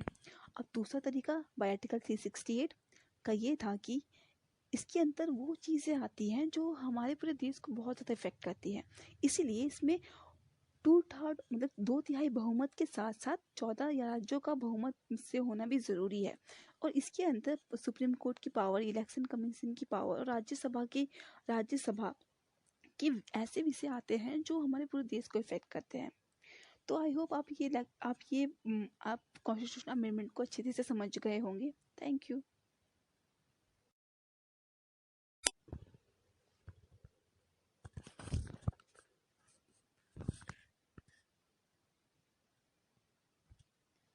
आज हम देखेंगे कि किस प्रकार राज्यपाल का कार्य होता है, उसे कैसे चुना जाता है और उसकी क्या भूमिका होती है। पहली बात, संविधान में पार्ट 6 में हमें राज्यपाल की शक्तियों के बारे में या कहें कि राज्यपाल की क्या भूमिका होती है उसके बारे में बताया गया है। पहली बात, जो गवर्नर होता है या राज्यपाल कहें, वो सेंट्रल और स्टेट गवर्नमेंट के बीच में एक ब्रिज का काम करता है। यानी कि सेंट्रल स्टेट के बीच में एक उसकी एक अहम भूमिका होती है, कहीं एजेंट की भूमिका कह सकते हो कि सेंट्रल स्टेट के बीच में वो कार्य करता है। और अगर हम राज्यपाल की बात करें तो उसके लिए कोई इलेक्शन नहीं होता है। इसको अपॉइंटमेंट करने ऐसे अपॉइंट प्रेसिडेंट करते हैं। इनका इलेक्शन नहीं होता है, इन्हें राष्ट्रपति द्वारा अपॉइंट किया जाता है और ये इनकी अपॉइंटमेंट काउंसिल ऑफ मिनिस्टर के द्वारा, यानी कि जो काउंसिल ऑफ मिनिस्टर होते हैं वो प्रेसिडेंट को एडवाइस करते हैं कि आपको इनको एक राज्यपाल बनाना है और प्रेसिडेंट उनको अप्रूव कर देते हैं और फिर वो इंसान उस राज्य का राज्यपाल बन जाता है। अब काउंसिल ऑफ मिनिस्टर जैसे कि मेजोरिटी ऑफ पार्टी जीतती है, उसके बाद पीएम बनते हैं और पीएम की एडवाइस पे या कहें कि काउंसिल ऑफ मिनिस्टर्स की एडवाइस पे प्रेसिडेंट राज्यपाल को नियुक्त कर देते हैं। ठीक है। अब राज्यपाल की जो राज्यपाल होता है वो कार्यपालिका का सदस्य होता है, यानी कि फिर राज्य का एक नॉमिनल हेड भी होता है। राज्यपाल का एक दो कार्य होते हैं। पहला कि वो स्टेट और सेंटर, यानी कि वो स्टेट में एक नॉमिनल एग्जीक्यूटिव का कार्य कर रहा होता है और सेंटर में सेंट्रल स्टेट के बीच में एक ब्रिज का काम कर रहा होता है, यानी कि सेंटर को स्टेट से जोड़ता है। फिर हम इनकी क्वालिफिकेशन की बात कर ले हैं। देखिए कि राज्यपाल की क्या क्वालिफिकेशन होनी चाहिए। पहली बात, राज्यपाल की उम्र 35 वर्ष तक होनी चाहिए। वह भारत का नागरिक होना चाहिए। वह किसी भी लाभ के पद पर नहीं होना चाहिए। वो ना ही राज्यसभा और ना ही लोकसभा के पद पर होना चाहिए। अब इनको आखिर ओथ कौन दिलाता है। पहली बात, ओथ दिलाने के लिए जैसे कि प्रेसिडेंट के लिए सुप्रीम कोर्ट की जज उन्हें ओथ दिलाते हैं प्रेसिडेंट को, उसी तरह हाई कोर्ट उसी के राज्य में राज्यपाल को शपथ दिलाने का कार्य हाई कोर्ट के जज करते हैं, यानी कि हाई कोर्ट के चीफ जस्टिस करते हैं। और जैसे कि मद्रास और बॉम्बे हाई कोर्ट, इस तरह से ये जो चीफ जस्टिस होते हैं वो राज्य के चीफ जस्टिस उन्हें शपथ दिलाने का कार्य करते हैं। और जैसे कि प्रेसिडेंट को शपथ दिलाने का कार्य चीफ जस्टिस ऑफ इंडिया करते हैं, वैसे ही राज्य में हाई कोर्ट के चीफ जस्टिस। फिर हम इनकी टर्म की बात करते हैं तो इनका टर्म मुख्यतः सामान्य रूप से 5 साल ही होता है। जी हाँ, 5 साल ही होता है इनका समय, और वो भी सुरक्षित नहीं होता। वो प्लेजर ऑफ प्रेसिडेंट पे होते हैं, यानी कि प्रेसिडेंट इनको अपॉइंट करते हैं और प्रेसिडेंट चाहे तो इन्हें हटा सकते हैं। और इनको रिजाइन देना होता है तो वो प्रेसिडेंट को देते हैं। और इनका रीअपॉइंटमेंट, यानी कि वो दोबारा कितनी भी बार आ सकते हैं। अब गवर्नर की बात करें तो गवर्नर को, यानी कि राज्यपाल को, एक स्टेट से दूसरे देश भी ट्रांसफर किया जा सकता है और ये कार्य प्रेसिडेंट करते हैं। अगर हम पावर ऑफ गवर्नर की बात करें तो कार्यपालक की शक्ति में बात करें तो वह काउंसिल ऑफ यूनिवर्सिटी का कार्य करते हैं, यानी कि काउंसिल ऑफ यूनिवर्सिटी का कार्य करते हैं। वो वाइस काउंसिलर को अपॉइंट करते हैं राज्यपाल। तो ये शक्तियाँ होती है राज्यपाल की। तो वो एक ब्रिज का काम करते हैं सेंट्रल स्टेट के बीच में, उनको प्रेसिडेंट अपॉइंट्स करते हैं और वो काउंसिल ऑफ मिनिस्टर के द्वारा एक तरह कह सकते हैं कि एडवाइस पे उनकी किया जाता है। उनकी टर्म एक तरह से कहे तो वो सेफ नहीं होती है क्योंकि वो प्लेजर ऑफ प्रेसिडेंट पे होते हैं। तो इस तरह से हमने जाना कि किस तरह राज्यपाल का कार्य होता है, किस तरह वो एक ब्रिज का काम करते हैं सेंट्रल स्टेट के बीच में।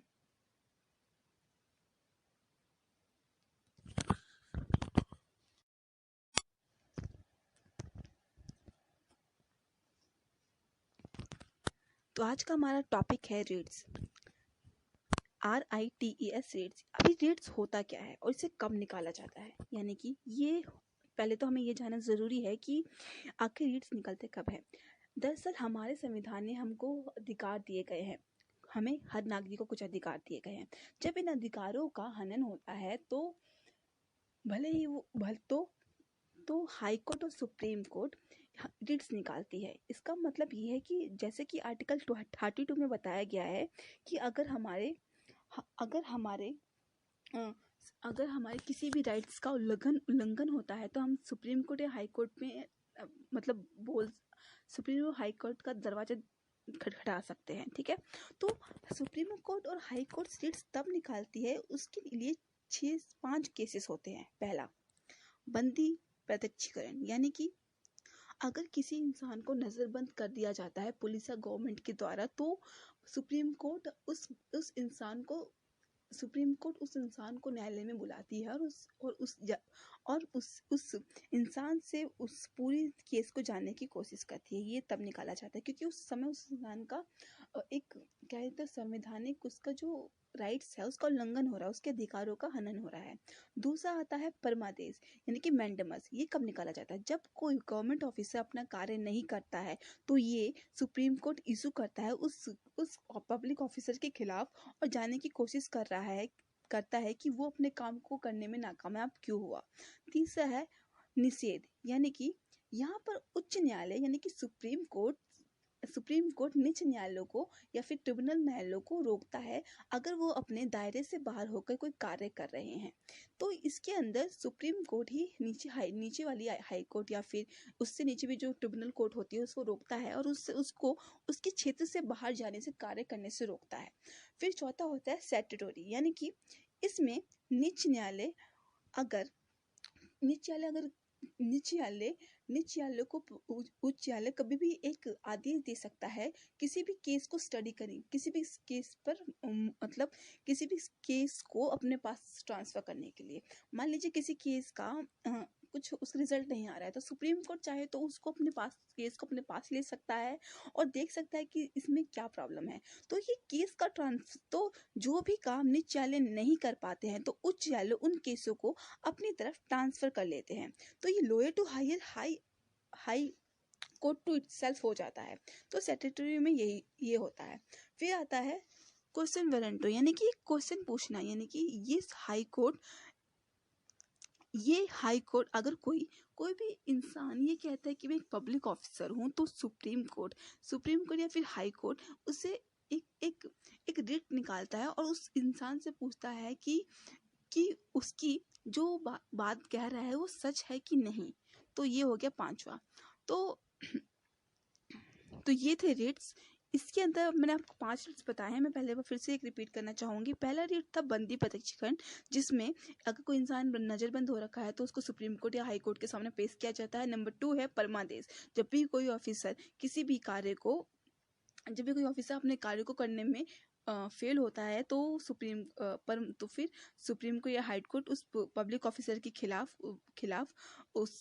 ये रिट निकालती है। फिर होता है तीसरा है प्रोहिबिशन, जिसकी तो बहुत आसान है, निषेध, यानी कि अगर उच्च न्यायालय निचले न्यायालय को रोकती है, यानी कि सुप्रीम कोर्ट हाई कोर्ट को रोकेगी अगर वो अपने कार्य करने में अपने कार्य को अपने दायरे से बाहर होकर करता है।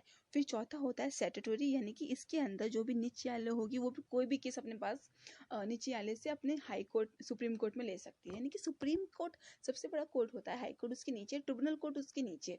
तो सुप्रीम कोर्ट इज द यानी कि हाई लेवल पे होता है, तो वो कोई भी केस को अपने पास बुला सकता है। फिर जबकि 5वां मैंने आपको बताया था जो था क्वेश्चन वेरेंटो, यानी कि इसके अंदर कोई भी हाई कोर्ट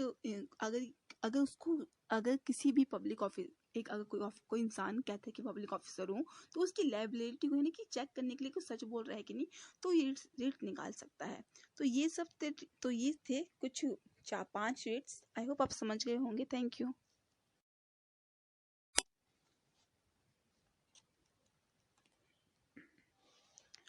तो आज के लेक्चर में हम पढ़ेंगे कि किस तरह फंडामेंटल राइट्स हमारे जीवन में क्या भूमिका निभाती है, क्योंकि भारत के नागरिकों के जीवन में यह एक अधिकार के रूप में स्थापित है। उन्हें क्या अधिकार दिए गए हैं? ये फंडामेंटल राइट यूएसए से लिया गया था और ये 12 से लेकर 35 आर्टिकल तक है। यह हमारे संविधान में भाग 3 का पार्ट है, यानी कि पार्ट 3 का पार्ट है। इसको इन सब आर्टिकल के लिए अगर हमारे अधिकारों का हनन होता है तो हम इसमें सुप्रीम कोर्ट और हाई कोर्ट दोनों ही न्यायालयों में इसके लिए अपने आप को इसमें अगर हमारे किसी भी अधिकार का हनन होता है तो उसके लिए हम याचिका दायर कर सकते हैं सुप्रीम कोर्ट में और ये जस्टेबल यानी कि इसके लिए हमको न्याय मिल सकता है। तो हम इन सबको एक बार पढ़ेंगे। तो पहला आता है राइट टू इक्वालिटी, दूसरा आता है राइट टू फ्रीडम, तीसरा है राइट टू अगेंस्ट एक्सप्लॉयटेशन, चौथा है right to freedom of religion, पांचवा है right to cultural and educational right, और छठा है राइट टू कॉन्स्टिट्यूशनल रेमेडीज। तो इस तरह ये छह जो बेसिक्स राइट्स हैं, ये हमें मिले हैं, जिसके अंदर ये 32 तक आर्टिकल हमारे संविधान में आ जाता है। अब बात की जाती है कि इसमें हमको ऐसे कौन से हक दिए गए हैं जो हमारे नागरिक होने के नाते हमारे लिए एक अहम भूमिका का एक निर्माण करता है। पहली बात, जो राइट टू इक्वालिटी है, जिसका है समानता का अधिकार, ये 14 से लेकर 18 आर्टिकल के अंदर है, जिसके अंदर मुख्य आर्टिकल ये है। पहला है नंबर 14 आर्टिकल, यह बताता है कि हम सब नागरिक न्यायालय के समक्ष समान रूप से समान है, यानी कि हमारे अंदर कोई डिस्क्रिमिनेशन नहीं होगा। आर्टिकल 15 बताता है कि धर्म, जाति, लिंग और धर्म के आधार पर हमें भेदभाव नहीं किया जा सकता। आर्टिकल 60 बताता है कि इक्वालिटी इन पब्लिक एम्प्लॉयमेंट, यानी कि हमें एक नागरिक की हैसियत से हमें व्यापार में या फिर कहीं भी एम्प्लॉयमेंट में, नौकरी में समान अवसर मिलेंगे। आर्टिकल 17 बताता है कि अगर कोई छुआछूत एक अपराध है, यानी कि अगर कोई अनटचेबिलिटी करता है या फिर छुआछूत धर्म जाति के नाम पे करता है तो वो एक गुनाह है, वो नहीं किया जाना चाहिए, वो एक अपराध है। आर्टिकल 18 बताता है कि ऑब्लिशन ऑफ टाइटल, यानी कि हमारे देश में कोई भी उपाधि धारण नहीं कर सकता अगर वो एजुकेशनल उपाधि ना हो तो, क्योंकि एजुकेशनल उपाधि के अंतर्गत डॉक्टर और बहुत सारी उपाधियां ऐसी होती है जो एजुकेशन से हमें मिली हुई होती है। पर जो उपाधि मान लीजिए कोई राजा हो, वो अपने नाम के आगे लगाता है तो वो वैलिड नहीं है, क्योंकि उपाधियां हमारे देश में मान्य नहीं है। ये आर्टिकल 18 में बताया गया है। अब इन 4-5 आर्टिकल में से आर्टिकल 17 है, बहुत इंपॉर्टेंट है, जो अनटचेबिलिटी के नाम पे है। आर्टिकल 17 है अनटचेबिलिटी, वो बहुत इंपॉर्टेंट है। आर्टिकल 18 भी इंपॉर्टेंट है, ऑब्लिशन ऑफ टाइटल, यानी कि उपाधियों की समाप्ति। तो ये राइट टू इक्वालिटी के अंदर ये 5 आर्टिकल आ जाते हैं। जबकि दूसरा जो है राइट टू फ्रीडम के अंदर भी जो राइट टू फ्रीडम यानी कि स्वतंत्रता का अधिकार, हमें क्या क्या स्वतंत्रता दी गई है। पहला आता है आर्टिकल नंबर 18, जो बहुत ही इंपॉर्टेंट है, जो हम नागरिकों को freedom of speech, freedom of expression, assembly, resident, movement, profession, यानी कि हमको कुछ भी बोलने का अधिकार है, अपने एक्सप्रेशन को, अपने विचार को व्यक्त करने का, एक संघ के रूप में यानी कि एक संगठन बनाने का अधिकार है, कहीं भी जाकर रहने का अधिकार है, देश में कहीं भी आने जाने का अधिकार है, कोई भी प्रोफेशन चुनने का अधिकार है। ये हमारी राइट फ्रीडम है, freedom of expression, freedom of speech. तो आर्टिकल 19 के अंदर ये सब आते हैं। जब हम आर्टिकल 20 की बात करते हैं तो इसके अंदर राइट अगेंस्ट ऑफेंसेस, यानी कि हमारे खिलाफ अगर आर्टिकल 20 में ये बताया जाता है कि अगर मान लीजिए कि हमें कोई अगर हमें कुछ राइट अगेंस्ट ऑफेंसेस, अगर हमें कोई कैद करता है तो हमें क्या क्या करना चाहिए। फिर आर्टिकल 21 बताता है कि राइट टू लाइफ, यानी कि जिंदगी का अधिकार, यानी कि इसमें अंदर हमको खुद की प्राइवेसी का भी अधिकार दिया गया है, और राइट टू लाइफ यानी कि जीवन जीने का अधिकार। इसके अंदर स्वच्छ वायु, स्वच्छ पानी, ये सब हमारे जीवन का अधिकार है। बाकायदा ये तो हवा तो बिल्कुल भी साफ नहीं है फिलहाल, दिल्ली में तो बिल्कुल भी नहीं है, और कहीं भी अभी देश में देखा जाए तो पोल्यूशन की बहुत बुरी हालत है, और जल की भी यही हाल है। पर ये जो राइट टू लाइफ के अंदर हमारे अंदर हम हवा भी आती है, पानी भी आता है, जो बेसिक नेसेसिटी ऑफ लाइफ होती है वो आता है, जबकि इसके अंदर निजी स्वतंत्रता भी आती है। अब हम बात करते हैं आर्टिकल 21A की, जो 21 का ही एक पार्ट है, जिसके अंदर राइट टू लाइफ एक आर्टिकल 21 था, जबकि आर्टिकल 21A है। आर्टिकल 21A शिक्षा का अधिकार है, यानी कि भारत में 6 से लेकर 14 साल के बच्चों को शिक्षा का अधिकार है, यानी कि फ्री एजुकेशन का अधिकार है, और इनको हर किसी भी हाल में शिक्षा मिलनी ही चाहिए। अगर उनको शिक्षा नहीं मिलती है तो यह एक तरह से हम कह सकते हैं कि उनके अधिकारों का हनन होगा। तो अगर हम ऐसा नहीं करते हैं तो वो हमारे ही खिलाफ जुर्म है। अगर आप अपने बच्चों को 6 से 14 साल बच्चों को कोई शिक्षा नहीं देता है तो वो जुर्म है, जो हमारे संविधान में बाकायदा बताया गया है। ये 6 से लेकर 14 साल के बच्चों के लिए जो राइट टू एजुकेशन यानी कि RTE में आता है। अब बात करते हैं हम अब इसी तरह आर्टिकल 21 भी है, यानी कि आर्टिकल 22 में बताया गया है कि जब हमें ये राइट आर्टिकल 22 दरअसल जब हमारा जुर्म साबित हो जाता है तो हमें कि कैसे हम डिटेंशन के खिलाफ है आर्टिकल 22, ठीक है। अब आर्टिकल 23 की बात करते हैं। पहले बात ये आर्टिकल 23 से लेकर 24 तक इसमें राइट अगेंस्ट एक्सप्लॉयटेशन यानी कि शोषण के विरुद्ध अधिकार के बारे में बताया गया है कि अगर हमारा शोषण होता है तो हमारे क्या अधिकार है और किस किस तहत ये शोषण मतलब किस रूप से हो सकता है भले ही।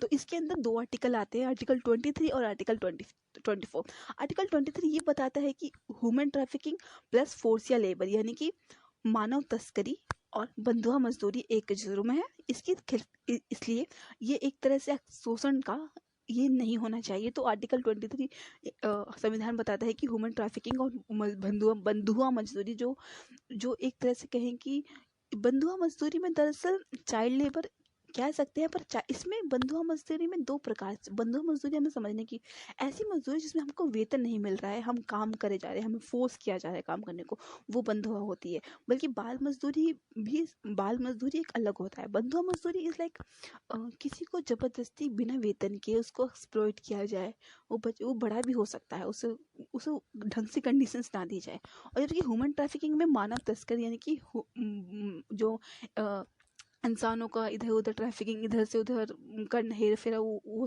ह्यूमन ट्रैफिक के अंदर ये आता है। अब अनुच्छेद 24 की बात करें, आर्टिकल 24 की, इसके अंदर चाइल्ड लेबर की बात की जाती है जो बाल मजदूरी होती है, यानी कि किसी भी 14 साल के बच्चों से कम उम्र के बच्चों से काम करवाना कानूनन जुर्म है। जी हाँ, 14 से कम उम्र के बच्चों से अगर काम कराया जाता है तो उसे जुर्म बताया जाता है और उस पर प्रतिबंध है। तो ह्यूमन ट्रैफिकिंग और फोर्सियल लेबर जो अनुच्छेद 23 का पार्ट था, और जबकि 24 चाइल्ड लेबर पर रोक, इन तीनों ही में ही रोक है। तो राइट अगेंस्ट एक्सप्लॉयटेशन यानी कि 23 और 24 इसके अंदर 2 आर्टिकल आते हैं।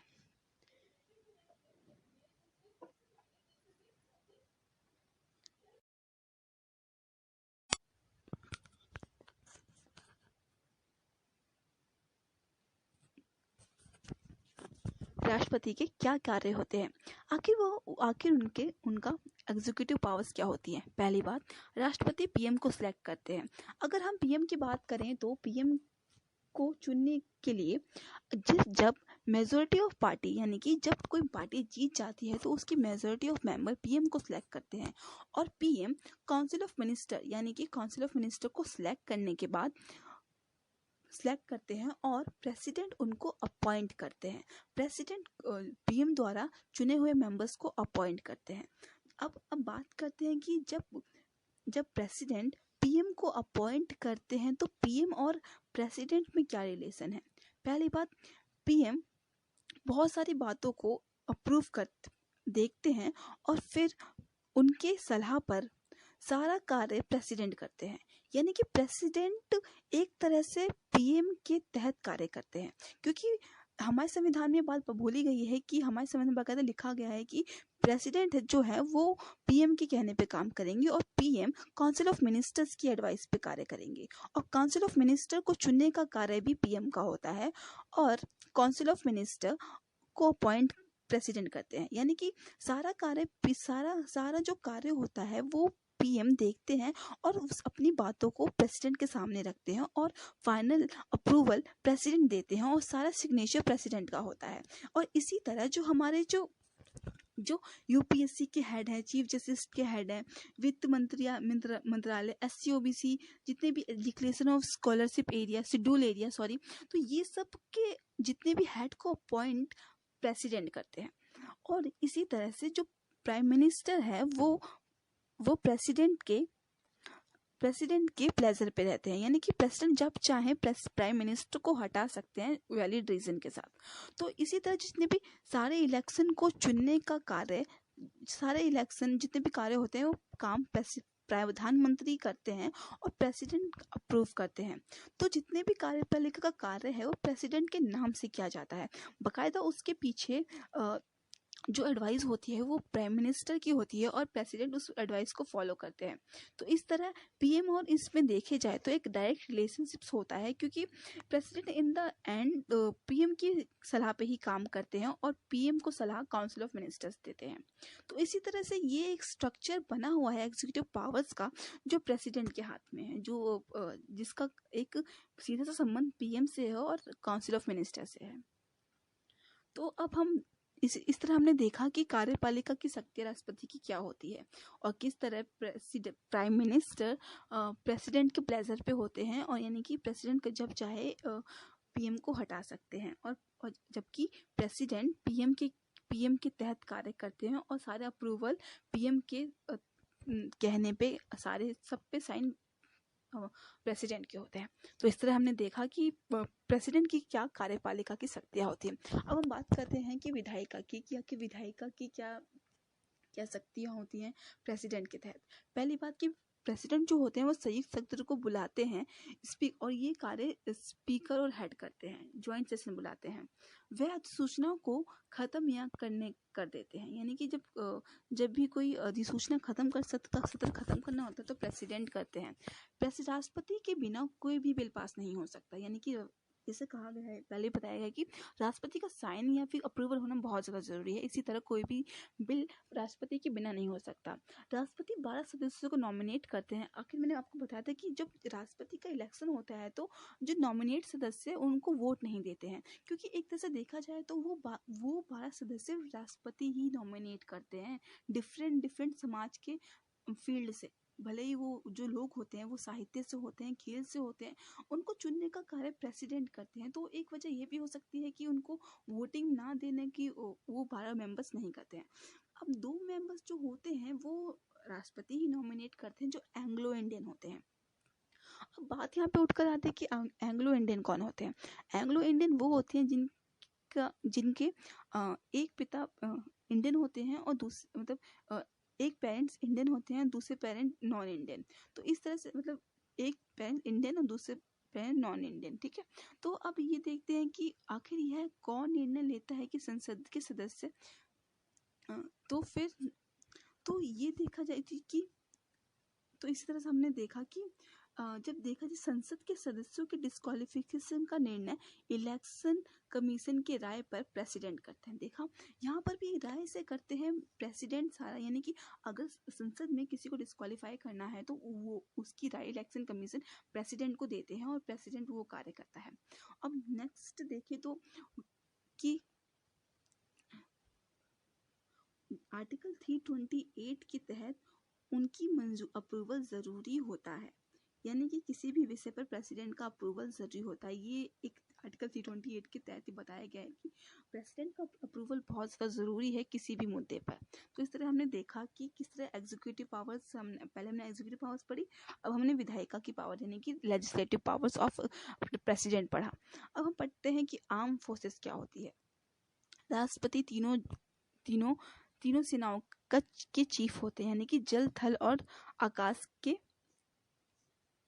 चीफ प्रेसिडेंट होते हैं। अब हम फाइनेंशियल पावर की बात करते हैं।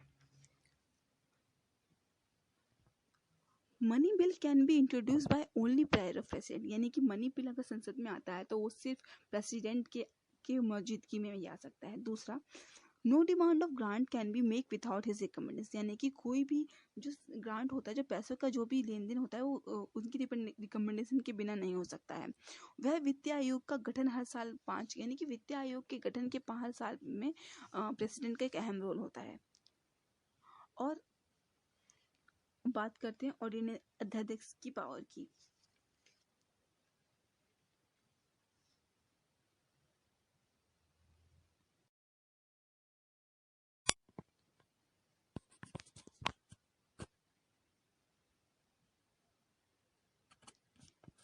आज हम पढ़ने जा रहे हैं राष्ट्रपति के बारे में। प्रेसिडेंट कौन होता है, प्रेसिडेंट की क्या योग्यताएं होती हैं, प्रेसिडेंट को चुनने का क्या तरीका होता है, और उन्हें शपथ कौन दिलाता है, और वो अपने पोस्ट से कैसे रिजाइन देते हैं। इन सभी सवालों के साथ मैं हाजिर हूँ आपके साथ। आज हम देखेंगे कि राष्ट्रपति के बारे में हम कुछ जानने की कोशिश करेंगे। पहली बात, राष्ट्रपति भारत का पहला नागरिक होते हैं, वह लोकसभा के हिस्सा होते हैं, उनकी एक योग्यता होती है और इसके बारे में हम धीरे धीरे करके आगे बढ़ेंगे। पहली बात, प्रेसिडेंट को चुना कैसे जाता है? जी हाँ, प्रेसिडेंट को चुनने के एक तरीका होता है। प्रेसिडेंट को चुनने के लिए दोनों सदनों से चुने हुए सदस्य यानी कि लोकसभा और राज्यसभा के मेंबर्स का होना जरूरी है। सभी राज्य विधानसभा के चुने हुए MP MLA का होना भी जरूरी है। दिल्ली और पौंडीचेरी के चुने हुए सदस्य, हमारे देश में जो 7 यूनियन टेरिटरी है उनमें से सिर्फ दो यानी कि दिल्ली और पौंडीचेरी के चुने हुए सदस्य इसमें आते हैं, और जो मेंबर्स नॉमिनेटेड किए जाते हैं वो इसमें नहीं होते हैं। नॉमिनेट मेंबर्स वो मेंबर्स होते हैं जो राष्ट्रपति चुनता है 12 मेंबर्स को। वो अपने अपने क्षेत्रों के एक माहिर कह सकते हैं कि अपने अपने क्षेत्र से आए हुए एक अलग ही कुछ प्रमुख लोग होते हैं। इसके बारे में हम आगे पढ़ेंगे। पहली बात, हम चुनाव के बारे में बात कर रहे हैं तो हमें यह जानना जरूरी है कि राष्ट्रपति के चुनाव के लिए एक एकल हस्तांतरित वोटिंग सिस्टम का यूज होता है, यानी कि सिंगल ट्रांसफरेबल वोटिंग सिस्टम। इसके अंदर आपको समझने के लिए हमें यह जानना जरूरी है कि मान लीजिए हम 10 लोग राष्ट्रपति के लिए खड़े हुए हैं, तो आप उन 10 लोगों को आप सबको वोट देना है आपको, यानी कि अगर कोई मेंबर अगर इन प्रेसिडेंट के वोट के लिए किसी को सिलेक्ट कर रहा है तो उन 10 लोगों को वोट देगा। थोड़ा अजीब है सुनने में, पर इसका जो रूपरेखा इसी तरह है कि आप पहले जिसको आप पसंद करते हैं, जिनको आप पहले नंबर पे रखना चाहते हैं, आप उनको नंबर 1 पे रखेंगे। नंबर 2 के लिए आप जिस कैंडिडेट को समझते हैं नंबर 2 पे, नंबर 3 पे जिसको रखना चाहते हैं नंबर 3 पे। इसी तरह सभी लोग इसे वोट देते हैं और इस तरह से प्रेसिडेंट का एक सिलेक्शन होता है, यानी कि जो MP MLA होते हैं वो लोग सभी कैंडिडेट्स को, प्रेसिडेंट के कैंडिडेट्स को वोट देते हैं और इसी तरह प्रेसिडेंट चुने जाते हैं। और अगर कोई भी डिस्प्यूट यानी कि कोई भी मतभेद अगर उजागर होता है इलेक्शन के दौरान प्रेसिडेंट के, तो उसको सॉल्व करने की जिम्मेदारी सुप्रीम कोर्ट की होती है और वो फाइनल होती है। तो प्रेसिडेंट के इलेक्शन के लिए हैंड एंड सील का स्टैंप का प्रयोग किया जाता है। अगर कुछ पेपर में आपसे पूछा जाए कि हैंड एंड सील स्टैंप किसके लिए इस्तेमाल होता है, तो आप बाकायदा प्रेसिडेंट पर टिक कर सकते हैं। अब हमें ये जानना जरूरी है कि आखिर प्रेसिडेंट की क्वालिफिकेशन क्या होती है, उसकी योग्यताएं क्या होती है। पहली बात, उसकी उम्र 35 साल से कम नहीं होनी चाहिए और वह भारत का नागरिक होना चाहिए। वह लोकसभा के कैंडिडेट के लिए एप्लीकेबल, यानी कि लोकसभा के लिए जो रूल्स होते हैं, लोकसभा का एक सदस्य बनने के लिए जो रूल होते हैं, उसके लिए प्रेसिडेंट को एप्लीकेबल यानी कि उसके लिए पूरी योग्य होना चाहिए। अब लोकसभा के लिए अलग कुछ रूल्स होते हैं, वो मैं आपको आगे बताऊंगी। अब आप मेरे आगे लेक्चर से फॉलो कर सकते हैं मुझे। पहले लोकसभा के लिए वो एप्लीकेबल होना चाहिए। और दूसरी जो मेन बात है कि वह जो बहुत सभी नेता जितने भी MP MLA या फिर किसी पोस्ट ऑफ गवर्नमेंट में जो भी हायर करता है, उसको किसी भी लाभ के पद पर नहीं होना चाहिए। लाभ के पद का मतलब यहाँ पर ये होता है कि वह किसी भी तरह से अपने पोस्ट के अलावा कहीं और से उसका कोई प्रॉफिट नहीं होना चाहिए। तो लाभ का पद ये होता है, ठीक है। अब हम बात करने जा रहे हैं कि आखिर प्रेसिडेंट को ओथ कौन दिलाता है, क्योंकि प्रेसिडेंट एक ऐसा पद है जो हमारे देश में सबसे ऊंचा है। तो ये जानना बहुत आवश्यक हो जाता है कि उसको आखिर उनको शपथ कौन दिलाता है। तो हमारे जो देश के चीफ जस्टिस ऑफ इंडिया, जो हमारे देश के चीफ जस्टिस ऑफ इंडिया होते हैं, वो प्रेसिडेंट को शपथ दिलाते हैं। और अगर वो नहीं है तो उनके स्थान पर सुप्रीम कोर्ट के या फिर किसी भी हाई कोर्ट के जज, सुप्रीम कोर्ट के किसी भी जज उन्हें शपथ दिला सकते हैं। अब यहाँ पे ओथ की अगर हम यहाँ पे एक और बात आती है कि अगर मान लीजिए राष्ट्रपति पे कोई क्रिमिनल केस है, तो वह अगर वो 5 साल के लिए कार्यकाल में आ जाता है तो उसके खिलाफ उस समय कोई भी कार्यवाही नहीं होगी। अगर बस उसके खिलाफ कोई भी कार्यवाही नहीं होगी, और जब वो कार्यकाल खत्म होगा तब उसके बाद हो सकती है, परंतु उस दौरान नहीं हो सकती है। यानी कि उसकी सेशन और ऑफिस के दौरान उसके ऊपर कोई भी किसी भी तरह से कोई भी कार्यवाही नहीं हो सकती। जबकि सिविल क्राइम के ऑफेंस पर उसे 24 दिन के अंदर नोटिस मिल जाता है। सिविल क्राइम एक तरह सामाजिक क्राइम होता है, जिसके तहत उनको 24 दिन के अंदर नोटिस मिलता है।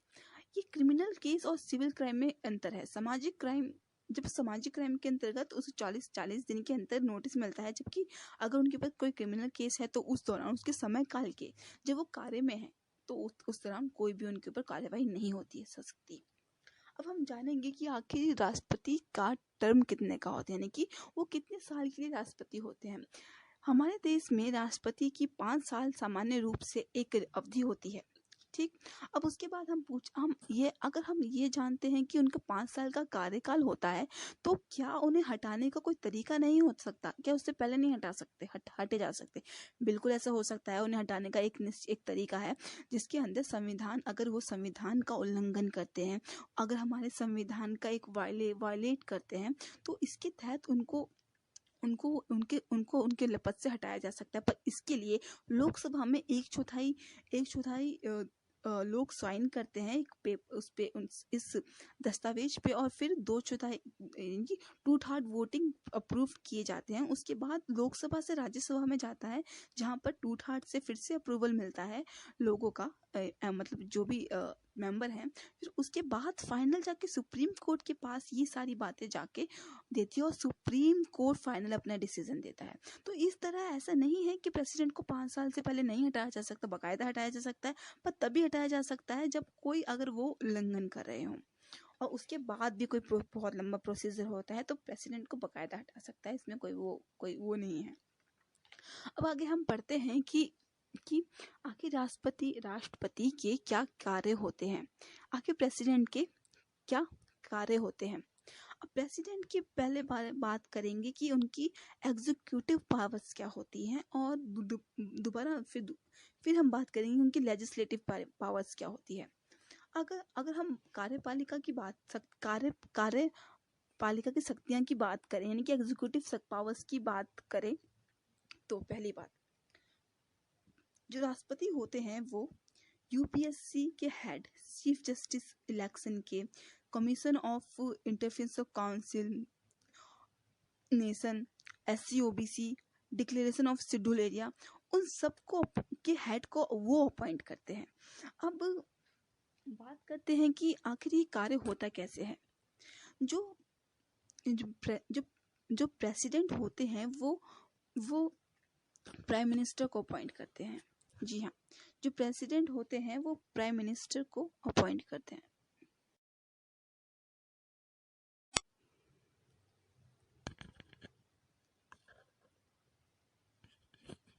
तो आज के लेक्चर में हम पढ़ने जा रहे हैं भारत के संविधान में इंडिया के प्रेम्बल के बारे में। जी हाँ, इंडिया का प्रेम्बल। अगर आपने कभी भी इंडिया का प्रेम्बल नहीं पढ़ा है तो मैं कहूँगी आप सबसे पहले जाकर अपनी किताब के NCERT के पेज को ओपन कीजिए। आपको वहाँ पे भारत का संविधान यानी कि उद्देशिका लिखा हुआ आपको मिल जाएगा, और आप उसे ज़रूर पढ़िए। भारत के नागरिक होने के नाते आपको ज़रूर पढ़ना चाहिए कि आखिर हमारे देश के प्रेम्बल में आखिर लिखा है क्या है, या कहें कि भारत की उद्देशिका में क्या लिखा है। तो मैं थोड़ा सा पढ़ना चाहूँगी कि आखिर हमारे भारत के प्रेम्बल में लिखा क्या है। तो हम भारत के लोग भारत को एक संपूर्ण प्रभुत्व संपन्न समाजवादी पंथ निरपेक्ष लोकतंत्रात्मक गणराज्य बनाने के लिए तथा उसके समस्त नागरिकों को सामाजिक, आर्थिक और राजनीतिक न्याय, विचार, अभिव्यक्ति, विश्वास, धर्म और उपासना को स्वतंत्रता, प्रतिष्ठा और अवसर की समानता प्राप्त कराने के लिए तथा उन सब में व्यक्ति की गरिमा और राष्ट्र की एकता और अखंडता सुनिश्चित करने वाली बंधुता बढ़ाने के लिए दृढ़ संकल्प होकर अपनी इस संविधान सभा में आज तारीख 26 नवंबर 1949 ईस्वी को एकत्र द्वारा इस संविधान को अंगीकृत, अधिनियमित और आत्मसमर्पित करते हैं। तो ये था हमारा संविधान। इसके नीचे और भी कुछ लिखा हुआ है तो मैं अभी वो पढ़ना नहीं चाहूँगी। मेन हमारे संविधान का यही बातें हैं जो हमें ध्यान देने वाली हैं। तो इसको पढ़ने के बाद आप ये तो समझ गए होंगे कि अगर आप खोल के देखेंगे प्रेम्बल को कि इसके अंदर कुछ कुछ ऐसे वर्ड्स हैं जिसके ऊपर डार्क सर्कल्स किया गया है, जैसे कि संपूर्ण प्रभुत्व संपन्न, समाजवादी, पंथ निरपेक्ष, लोकतंत्र, गणराज्य। तो ये सब क्या है, ये इन्हीं बिंदु को इतना हाईलाइट क्यों करके दिया गया है? क्योंकि हमारे जो भारत का संविधान है, यही हमारी भारत के संविधान की कि एक हमारे देश के लोगों को एक एक हक देता है, या फिर कहें कि एक पूरा ढांचा है हमारे देश का, जो एक हमारे देश को अलग सा एक रूप प्रदान करता है। तो इन सब एक एक पहलू को मैं थोड़ा सा समझाना चाहूँगी इस लेक्चर में। मैं इंडिया के प्रेम्बल के बारे में थोड़ा सा आपको समझाना चाहूँगी कि इसमें इन सब की बातों का मतलब क्या होता है। पहली बात इसमें लिखी गई है संपूर्ण प्रभुत्व संपन्न, यानी कि सोवर्निटी, इंग्लिश में कहते हैं सोवर्निटी। तो इसका मतलब क्या होता है? इसका मतलब ये है कि हमारा भारत देश एक स्वतंत्र देश है और इसे खुद के मामलों में, यानी कि हम अपने खुद के डिसीजंस खुद ले सकते हैं। हमें किसी और देश की इसमें कुछ दखल अंदाजी करने की कोई ज़रूरत नहीं है। हम खुद इतने वो हैं कि हम अपने डिसीजंस ले सकते हैं। संप्रभुत्व यानी कि खुद के ऊपर एक डिसीजन लेने की हमें क्षमता है। तो हमारे देश में कोई दूसरे देश का हमारे ऊपर कुछ कह नहीं सकता कि आप ये डिसीजन लो, आप ये डिसीजन लो। हम एक इंडिपेंडेंट कंट्री है और हम अपने डिसीजन लेने के राइट है, ठीक है। अब दूसरा वर्ड आता है इसमें समाजवादी। समाजवादी का मतलब क्या होता है? अब समाजवादी के नाम से अगर आपको ये लगता है कि समाजवादी किसी समाजवादी पार्टी का नाम है, आपकी गलतफहमी दूर करना चाहूँगी। समाजवादी का मतलब होता है एक ऐसी विचारधारा जहाँ पर जो कार्य है वो लोगों के लिए हो रहा हो, यानी कि गरीब के लिए से लेकर हर तबके के लोगों के लिए। एक ऐसी विचारधारा, एक ऐसा समाजवादी विचारधारा, एक ऐसी विचारधारा जहाँ पे गरीब लोगों को साथ में लिया गया, यानी कि जो हमारे भारत की गवर्नमेंट है वो गरीब लोगों के लिए कार्य करने के लिए बाधित है और उनके उनके उनके एक तरक्की के लिए, एक कार्य करने के लिए हमेशा सजग है। यानी कि समाजवादी एक ऐसी विचारधारा जिससे समाज का कल्याण हो सके। तो समाजवादी का यहाँ पे समाजवादी का मतलब ही सिर्फ यही है कि हमारी जो इंडिया की गवर्नमेंट है वो हमारे देश की जनता के लिए, समाज के लिए, एक गरीबों के लिए से लेकर हर तबके के लोगों के लिए एक कार्य करने के लिए बाधित है। दूसरा वर्ड पंथ निरपेक्ष। पंथ निरपेक्ष का मतलब क्या है? पंथ निरपेक्ष का मतलब ये है कि हमारे जो देश में किसी भी रिलीजन की स्पेसिफिक, हमारी जो गवर्नमेंट है एक स्पेशल उसमें जाएगी कि नहीं। पंथ निरपेक्ष का मतलब ये है कि जो हमारी देश की जो गवर्नमेंट है वो किसी भी रिलीजन के लिए किसी भी पक्ष में नहीं है, यानी कि वो ना हिंदू है, ना मुस्लिम है, ना सिख, ना ईसाई। यानी कि हमारी जो देश की गवर्नमेंट है उसके जो एक किसी भी एक रिलीजन के लिए नहीं है, यानी कि किसी भी हमारे जो देश की गवर्नमेंट है किसी भी रिलीजन को नहीं करती मतलब कि सब समान है। किसी भी एक स्पेसिफाइक रिलीजन को हमारे इंडिया की गवर्नमेंट नहीं मानती है। इस वजह से आपने देखा होगा इंडिया के जितने भी गवर्नमेंट इंस्टीट्यूशन है वहाँ पे धर्म की कोई भी चीज़ नहीं की जा सकती। अब इसका दूसरा पहलू ये है कि अगर हमारे जो गवर्नमेंट की इंस्टीट्यूट है वहाँ पे अगर कुछ धर्म का नहीं हो सकता है, तो फिर जो स्कूल धर्म के से खोले जाते हैं वहाँ पे क्यों प्रैक्टिस होता है? उसका कारण ये है कि वो पहली बात तो हमारे गवर्नमेंट द्वारा नहीं खोला जाता, वो स्पेसिफाइड रिलीजन के द्वारा खोला जाता है। तो जैसे कि हमारे संविधान में ये आज़ादी भी दी गई है कि यहाँ पर धर्म की कोई भी उपासना कर सकता है। तो इसी तरह कोई भी स्कूल खोल सकता है जहाँ पे धर्म की प्रैक्टिस हो। तो इसका मतलब सीधा ये है कि हमारा जो कंट्री है वो एक पंथ निरपेक्ष है, किसी भी स्पेसिफाइड धर्म को नहीं है। एक धर्म के नाम पे यहाँ पे सिर्फ India government has no religion, सीधी बात ये है, ठीक है। अब चौथा है डेमोक्रेटिव, यानी कि लोकतंत्रात्मक। लोकतंत्रात्मक का मतलब ये है कि हमारा जो देश होगा, यानी कि सिंपल भाषा में कहूँ तो इलेक्शंस, हमारे जो प्रतिनिधि चुने जाएंगे वो हम लोगों में से चुने जाएंगे। हम उनको वोट देंगे और वो प्रतिनिधि हमारे लिए कार्य करेंगे। इसका मतलब है by the people, from the people, to the people. यानी कि मान लीजिए कि आप अगर क्लासरूम के रूप में समझाऊं तो मान लीजिए एक आपको मॉनिटर चुनना है। अब टीचर कहेगी कि जो मॉनिटर होगा वो आप में से चुना जाएगा, तो ठीक है, आप में से चुना जाएगा और आप लोग वोटिंग करोगे कि उन लोगों में से कौन जीतेगा। अब जो जीत जाएगा वो आपके लिए ही कार्य करेगा। इस लैंग्वेज में समझाना चाहूँ तो आपके में से चुना जाएगा, आपके द्वारा चुना जाएगा और वो आपके लिए कार्य करने को बाधित होगा। तो लोकतांत्रिक गणराज्य का मतलब यही होता है। अब फिर मतलब है कि फिर लिखा गया है गणराज्य यानी कि रिपब्लिक। गणराज्य का मतलब ये है कि जो हमारे देश का स्टेट का जो हेड है वो चुना जाएगा, यानी कि हमारे देश का हेड को चुनते हैं हम लोग। रिपब्लिक कंट्री है। फॉर एग्जांपल बहुत सारे देशों में ऐसा है कि वहाँ पे मोनार्ची है, यानी कि जहाँ पर सिर्फ राजा होता है, राजा का बेटा राजा, वो होता है मोनार्की। और एक डिक्टेटरशिप होता है जब तानाशाह, जैसे कि हिटलर के टाइम पे हुआ था कि एक तानाशाह था। ठीक है, तो हमारे जो देश में है वो है गणतंत्र, यानी कि हम अपने जो प्रतिनिधि हेड को चुनते हैं। एक स्टेट कि हेड ऑफ द स्टेट चुना जाता है, या मुख्यमंत्री हो गया, या तो हमारे हमारे ये एमएलए हो गए, हम लोग चुनते हैं। तो हमारा ये जो संविधान में सीधी बात कही गई कि हमारी जो कंट्री है वो एक रिपब्लिक कंट्री है। फिर बात आती है न्याय की, यानी कि जस्टिस। अब जस्टिस की बात कहेंगे तो सीधा सा मतलब ये है कि यहाँ पे सामाजिक रूप से, इकोनॉमिक रूप से, यानी कि पैसों के हिसाब से अनटच, सामाजिक रूप से कोई भेदभाव नहीं होना चाहिए जस्टिस में। और फिर इकोनॉमिकल रूप में अगर आपके पास पैसे हैं तो इसका मतलब ये नहीं कि आप ही को न्याय मिलेगा। अगर आपके पास पैसे नहीं है तो आप भी, तब भी आपको न्याय मिलेगा, गवर्नमेंट आपको हेल्प प्रोवाइड करेगी। सीधा सा मतलब ये है कि आपको जस्टिस मिलेगा। अगर आपको ऊपर कोई भी अगर मतलब अगर आपको लगता है कि कोई जस्टिस नहीं मिला है तो आपको कास्ट, जेंडर या फिर किसी भी इकोनॉमिक बेसिस पे आपको जज नहीं किया जाएगा। आपको सिर्फ एक कॉमन नागरिक को के तहत आपको जज किया जाएगा। जस्टिस यानी कि आपको जस्टिस जो होगा वो पूरा फेयर होगा, बिना बायस के होगा।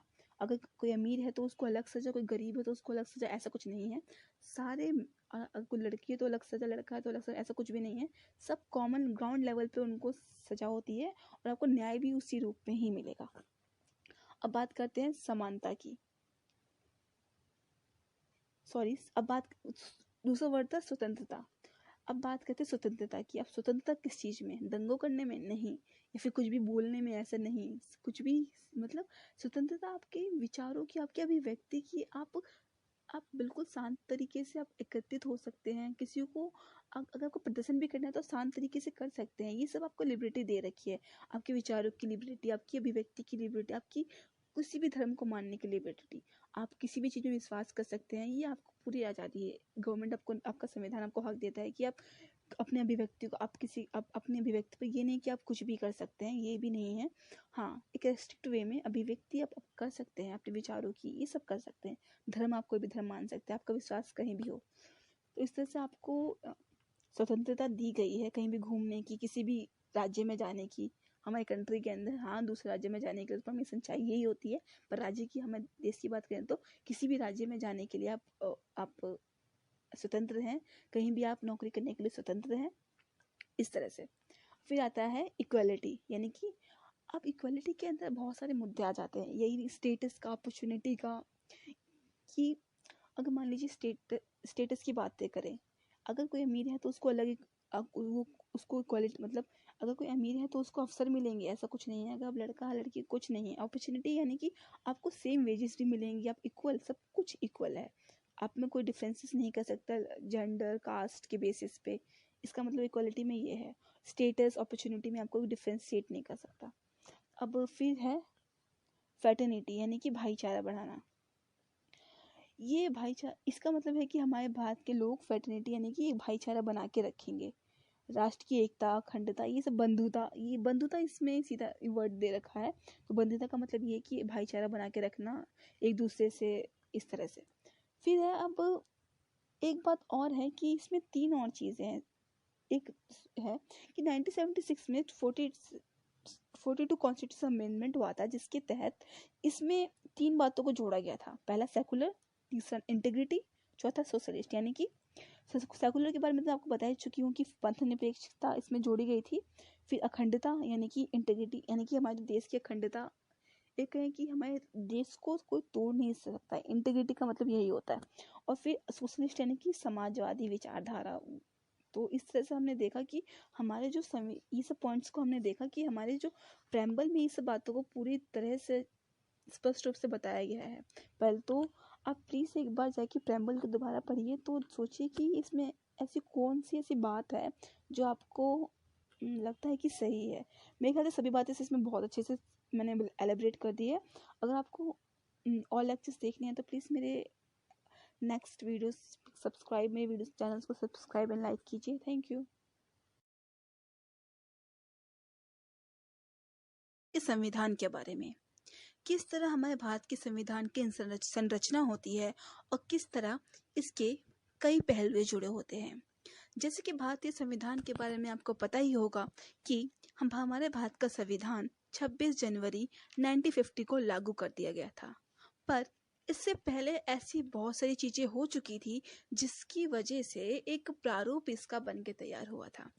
इसके पीछे एक इतिहास है कि किस तरह टुकड़ों में बटते बटते जुड़ते जुड़ते संविधान की संरचना हुई है। तो आइए इस क्लास में हम यही पढ़ने की कोशिश करेंगे कि हमारे भारत के संविधान की संरचना कैसे बनी थी। तो हमारे भारत के संविधान को बनाने के लिए संविधान सभा का गठन हुआ था, जिसे हम कॉन्स्टिट्यूशनल असेंबली कहते हैं।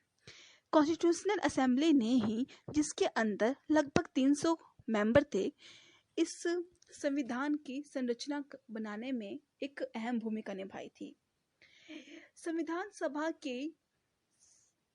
सभा के मुख्य अध्यक्ष थे राजेंद्र प्रसाद। जी हाँ, संविधान सभा के मुख्य अध्यक्ष राजेंद्र प्रसाद थे, जबकि प्रारूप समिति के अध्यक्ष थे भीमराव अंबेडकर।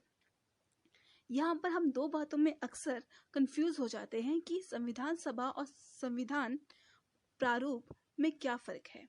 दरअसल संविधान सभा के अंतर्गत हम इसमें जो 300 मेंबर के हेड थे वो राजेंद्र प्रसाद थे, जबकि जो हमारी संविधान या कहें कि हमारा प्रेम्बल या कॉन्स्टिट्यूशन बना था, उसको बनाने का पूरा ढांचा तैयार करने के समिति के जो एक मसौदा उन्होंने पूरा बनाया था, हमारा कॉन्स्टिट्यूशन कैसा होगा, उस समिति के अध्यक्ष भीमराव अंबेडकर थे।